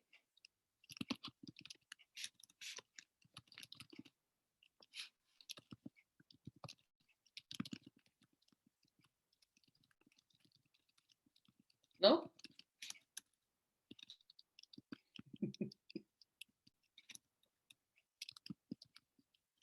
So Seb, what organelle do you have in the neuron that explains the high metabolic rate? So what would you have that allows your neuron to basically have high metabolic rate? And yes, so you're correct, Michelle. Mitochondria. You need to have a lot of mitochondria because they're the ones that actually produce energy inside your cell. So comparing neurons to other cells, you will see a higher concentration of mitochondria. And then one last note, you get to, again, of course, to explore this a lot more detail in physiology, but what we call electrical impulses is the same thing as nerve impulse, and nerve impulse is the same thing as what we're going to call action potential. So it says electrical impulse, not impulses. It's not my fault. It's my incapacity to, or incapability to type. Okay, so action potential is going to be a really hot topic for your physiology class. So look forward to that. All right. Next thing we have is we're going to spend a few minutes talking about classification of your neurons based on two aspects. One is based on how that neuron looks. So I'm going to put that in chat box as well. How a neuron looks is a structural classification, and how a neuron, sorry, what a neuron does would be the functional classification. So when I give you guys exam questions, please pay attention to which classification I'm describing to you guys. Is it how they look, or the frequency of which one based on their look, or what they are doing in terms of your nervous system, or which one is more frequent in nervous system? So when we're looking at the structural classification of the neuron, and I'm going to type this, a structural classification, focus on number of extensions from the cell body. So if I have this scenario, and I'm going to do a really kind of rough drawing. So here's my cell body, okay? And I have a structure like this. I'm sorry, it's not a hand.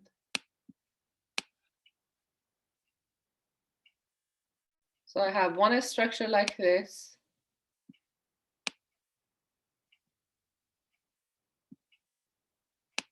No, this is not a human hugging.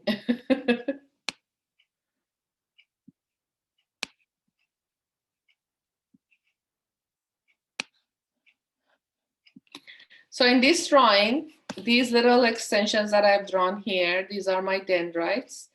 The circle in all three images describe my cell body or soma. The long extension describes my axon, and this little semilunar shaped structure at the end is my axon terminal. So let's take a look at the bottom picture. So if I take my cell body and look at this image and look at the number of extensions coming off of my cell body, you have one extension here and another extension here. So you have two extensions, and the word I'm going to use for two extension is bipolar. Bi implies two, polar basically means two extensions. So bipolar means two processes extending in opposite sides. So one extension, two extension, opposite side. They are really rare in our body, and they are example of those would be like what you see in your inner ear, in the nose, in your olfactory up here, basically where you have the receptors for your sense of smell. If you have this scenario, you have your cell body and you have a single extension coming off of it, right?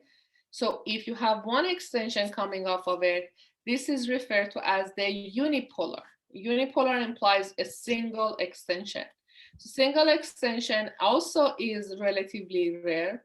The branches are associated with the data coming off of your central nervous system going to your peripheral nervous system. So again, those two, bipolar and unipolar, are very rare. The third category, which is basically a typical neuron that I draw for you guys, or in any images you see in your textbook, is what we consider 99% of the neurons in our body, and that's called multipolar because you have many dendrites and a single axon. But again, the concept of multi means you have more than two processes coming off of your cell body.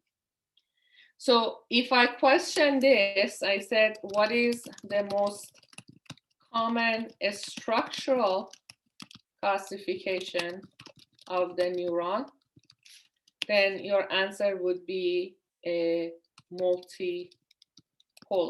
Again, the keyword here is a structural classification.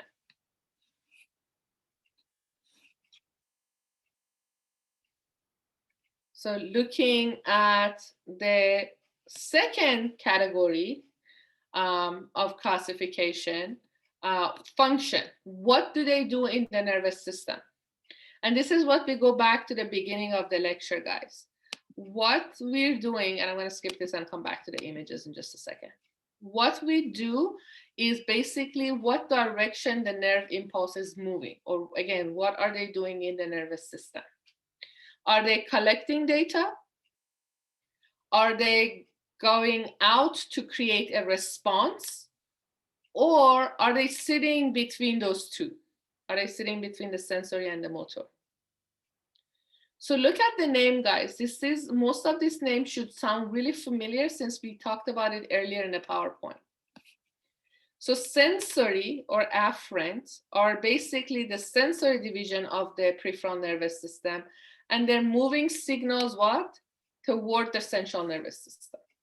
So again, you're collecting data from your sense of touch, eyes, ears, mouth, nose, etc. You collect those data and you're sending them into your brain and the spinal cord.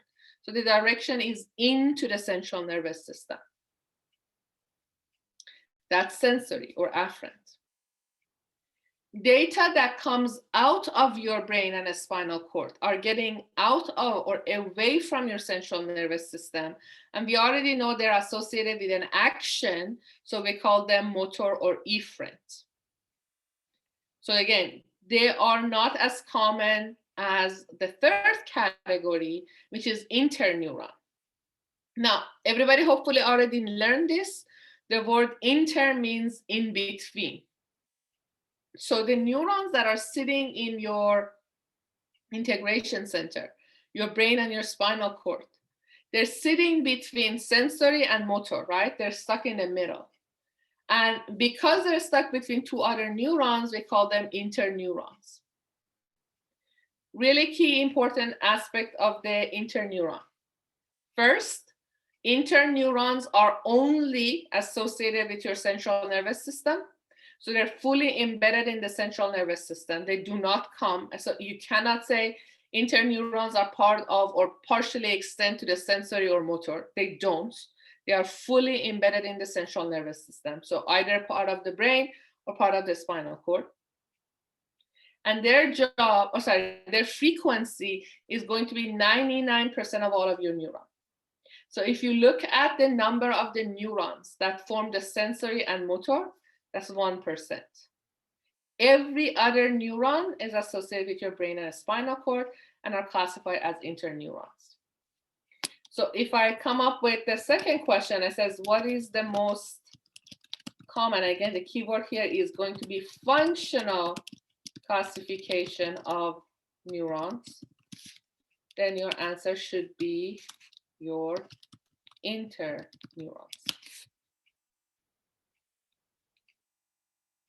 So the keyword again, always remember a structure versus function.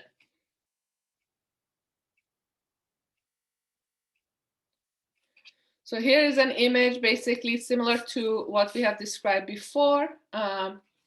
Data coming in. So here is data moving in this way. That's your sensory or afferent neuron.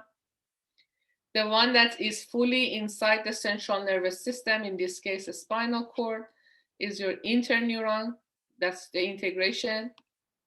And then data coming out of the central nervous system, that's your motor neuron or efferent neuron.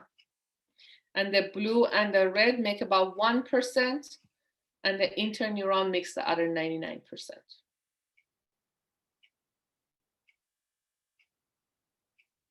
And somebody just joined us a few minutes ago. Please make sure you text me or send something in the chat box if you are, this is the first time you're logging in.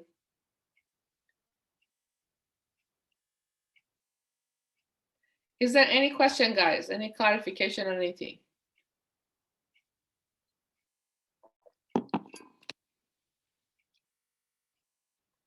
No, all right. Switching gears. Okay, thank you. So we have so far talked about neurons, which are basically the ones that are going to do majority of the functions in the nervous system, which kind of makes sense. Again, these are your nerve cells. They're going to collect data, make sense of the data, and create a response. So can neurons by themselves function or accomplish these jobs? And the answer is no. Kind of think about a CEO, going back to that thing. They are the ones that do the job, the big job. However, they need support staff, right? They can't themselves do all the jobs. So even though they have the big responsibility, they still need that support staff. Now, those supporting cells or supportive cells or neuroglia, there are a few categories that we're going to talk about. Now, these ones that we're going to talk about are extremely important, guys. They're called astrocytes. If I look at the supporting cells that I have, then I'm going to describe it for you guys in the next few slides. The most common of these supporting cells are astrocytes. So number-wise, they're going to be super common. What are they exactly going to do? So look at this picture to kind of clarify this. What you see in yellow, in the image in yellow, there are your neurons, again, your nerve cells. What you have in red, those tubing that you see in red, those would be your capillary beds. So basically, the blood vessels that are bringing blood to your brain. An astrocyte is that alien-looking, light brown color cell that has wrapped itself fully around the capillaries and then has connections to your neuron. Why is that so important? So when we look at your brain, or neurons more specifically, neurons are extremely important for your survivability. So if there is damage to the neuron, even if it's not extensive, it can cause major problem with control and coordination in your body. And if it is extensive, things like a stroke, which causes a significant number of the neurons to die, then that basically means that you can actually die as a result of it. So do I want everything that is circulating in my bloodstream to have access to my neurons? The answer is hell no. I don't want everything in my bloodstream to go directly to my neuron, because it can cause damage to those neurons, which means it can have a long-lasting effect on my health as an individual. So these astrocytes that are depicted here basically choose what needs to go to the neuron, take those out from the capillaries. So basically they collect everything from the capillaries, it passes it through themselves, and then eventually pass them to the neurons. So I can call them kind of the gatekeepers or the babysitters for the neurons. It doesn't allow everything to go to the neuron, it controls what gets into the neuron. So it creates, so if I look at astrocytes in terms of function, what they do is they create an appropriate chemical environment for the neuron. How does it do it? By regulating what actually comes into your neuron. It controls its ion uptake. So how much sodium, how much potassium, how much chloride, how much calcium you need to basically function properly. To kind of give you an idea, to put that in perspective for you, the amount of sodium and the amount of potassium, these are your two main ions. The other two are important too, but not as important as these two. Sodium and potassium are going to be extremely important for your nerve functionality by creating electrical impulses. So if the amount of your sodium and potassium in your blood and therefore in your neuron is off, then your body either is going to be overstimulated and you're going to have misfiring of these neurons, or opposite is also true, when you have significant decrease in the neuron activity because you don't have enough of these ions. So keep that in mind. Astrocyte basically makes sure that that doesn't happen. It takes everything that your neuron needs to make sure your nervous system works effectively. The second type of cells that we have, which are actually the least common cells we have, but very important still, are cells called microglial cells. Microglial cells are cells that are, in terms of frequency, are the lowest. However, again, their job is super important. They're these thorny looking cells that you see in red, and you can see them under the microscope. Their job is basically providing protection in terms of nervous system. So they are your immune cells associated with the nervous system. They get rid of if you have any microorganisms, if you have neurons that are dead, so the debris of the neurons get cleaned up by these microglial cells. So they're a cleanup crew, basically, if you want to think about them. Even though they are very infrequent, they do a very important job in our body. Another type of cells that we have are called oligodendrocytes. Oligodendrocytes are another category of supporting cells. And I want you guys to kind of highlight this point because, again, that's an exam question. CNS, and we have another one that does the same job, but in PNS with a different name. So here is the thing. Regardless of where your neuron is located, as part of your peripheral nervous system or central nervous system, regardless of where they're located, their job is to create electrical impulses. That doesn't change. So if you think about your cables that you have in your computer, your phones, etc., when you think about cable, you think about electrical impulses, and you want to make sure you have an effective way of transporting that electrical impulse, which means you have to have really good insulation around that cable. and also to prevent you from getting electrocuted. So the insulation that is formed around your neuron that allows that neuron to have an effective electrical impulses or conductivity of that electrical impulse is called myelin sheath. Okay, so myelin sheath, I want to make sure I have this idea. Myelin sheath, it doesn't matter if it's PNS and CNS, the job is the same. It's to create an insulating layer which prevents leakage of electrical current. Again, doesn't allow those electrical impulses to become weak. And as a result, your electrical impulse can move very rapidly from one place to another. If you have medical conditions like multiple sclerosis or MS, a lot of people know it as MS, what you're actually damaging is this insulation that you have. This insulating layer of myelin sheath is affected, and that causes the symptoms of the MS. So keep that in mind, guys. Insulation is super important in terms of nerve functionality. So again, what creates these insulation in central nervous system or your CNS?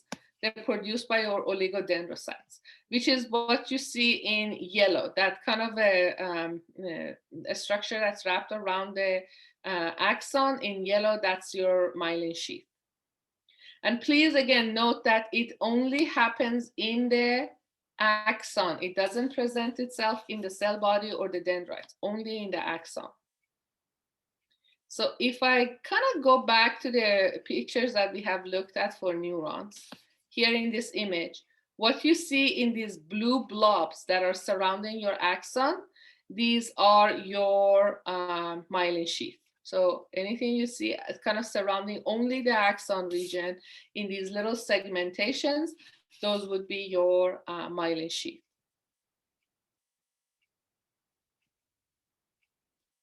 Now, another type of cell supporting cells we have are called epinemal cells. Epinemal cells are really important in your central nervous system for creating what we call cerebrospinal fluid. Cerebrospinal fluid, and we usually shorthand that to CSF. CSF fluid, and you'll learn about that next time, but I'm just gonna introduce it to you guys right now.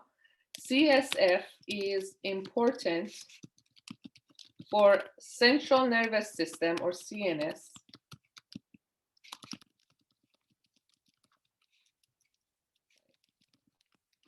by providing cushions for brain and spinal cord, and also providing additional source of nutrients for neurons. So if you take a look at your brain and your spinal cord, your brain actually and your spinal cord has a fluid around that. And that fluid is what we call CSF. And if I say, well, where is that fluid actually coming from? Where do we create that fluid? How is it coming from? How is it recycling? How do I clean that up? It's done by the cells called epinemal cells. And again, you guys are gonna get some exposure to that next class meeting when we look at the central nervous system in detail. And here is basically if you bring all of the supporting cells together. So we have the epinemal cells right here in this yellow with the purple nucleus. They're the one that makes your cerebrospinal fluid or CSF. Here is my weird alien-looking astrocyte that has wrapped itself around the capillary and then connected itself to the neuron. The thorny-looking cell you have here are your microglial cells that are basically providing protection. And then the other cells that you have are oligodendrites right here, the ones that form your myelin sheath around your axon. Now, peripheral nervous system is relatively simple, or at least to our knowledge is relatively simple. We have two types of supporting cells for the peripheral nervous system.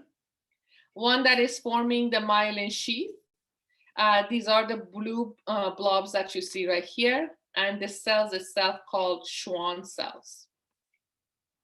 So I'm going to type this again. These are exam questions to kind of help you put your mind into that perspective. So cells responsible for myelin sheath in CNS are called oligodendrocyte. Oh, sorry.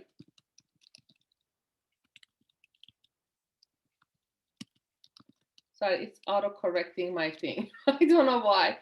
But oligodendrocytes, I don't know what that even typed. And then cells responsible for myelin sheath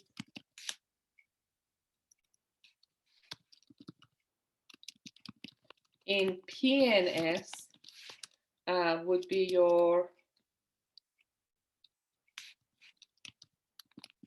Schwann cells. It didn't autocorrect Schwann cells, but it autocorrect oligodendrocytes. I don't know. But again, the keyword here, guys, when you look at the exam question, is it saying CNS or is it saying PNS? And then the other type of cells we have, which we don't as of right now have much information about, is these purple cells that are wrapping themselves around the cell body called satellite cells. Some people say they are similar to astrocytes, which basically control what comes into the neuron, but it's not 100%. There is still research to be done on that.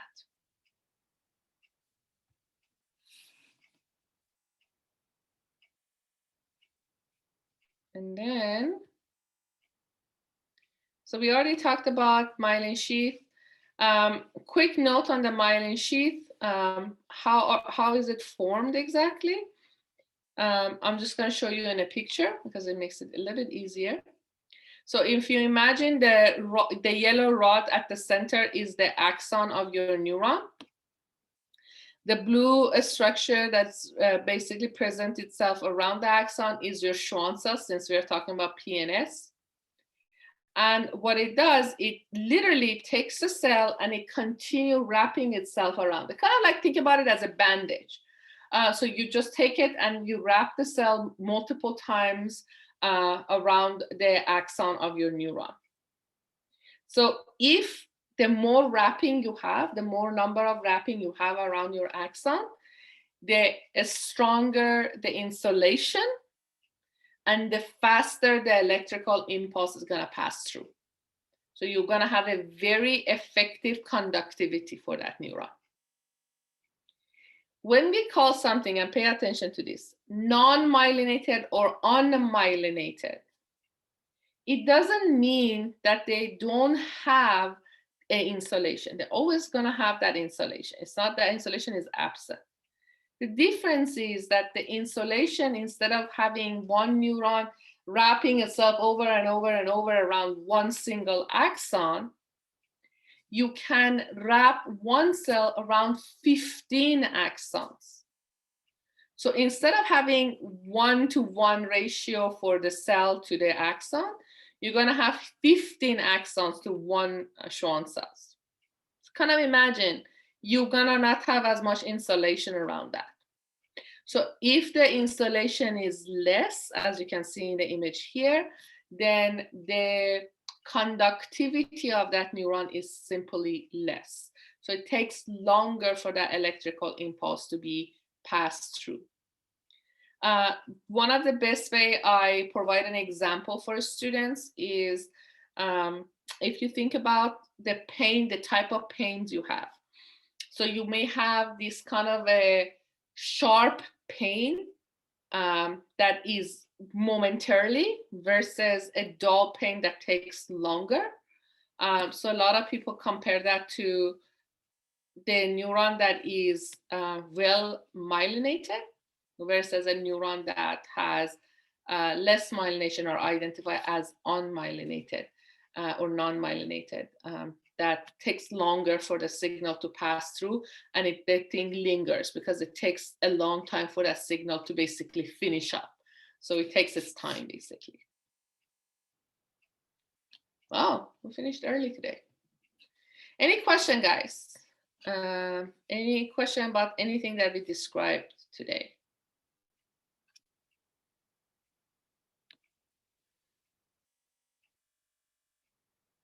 My battery's dying. Okay.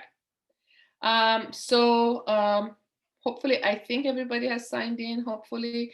So don't log off, guys. We're going to take our 20-minute break. So be back by 11:05. We're going to break into the groups, and we're going to have 2 labs today. One is going to be on respiratory system, and the other one's going to be on the brain anatomy. So this time we're going to actually get introduced to the brain terminology before your lecture, but hopefully it makes your lecture next week a little bit easier for you guys to comprehend. So go take your break. I'll be back in 15 and, sorry, 20, not 15, by 11:05, and then we'll continue with the same groups you guys have been working with to do your 2 labs today. Okay? Professor, I have a quick question. Sure. So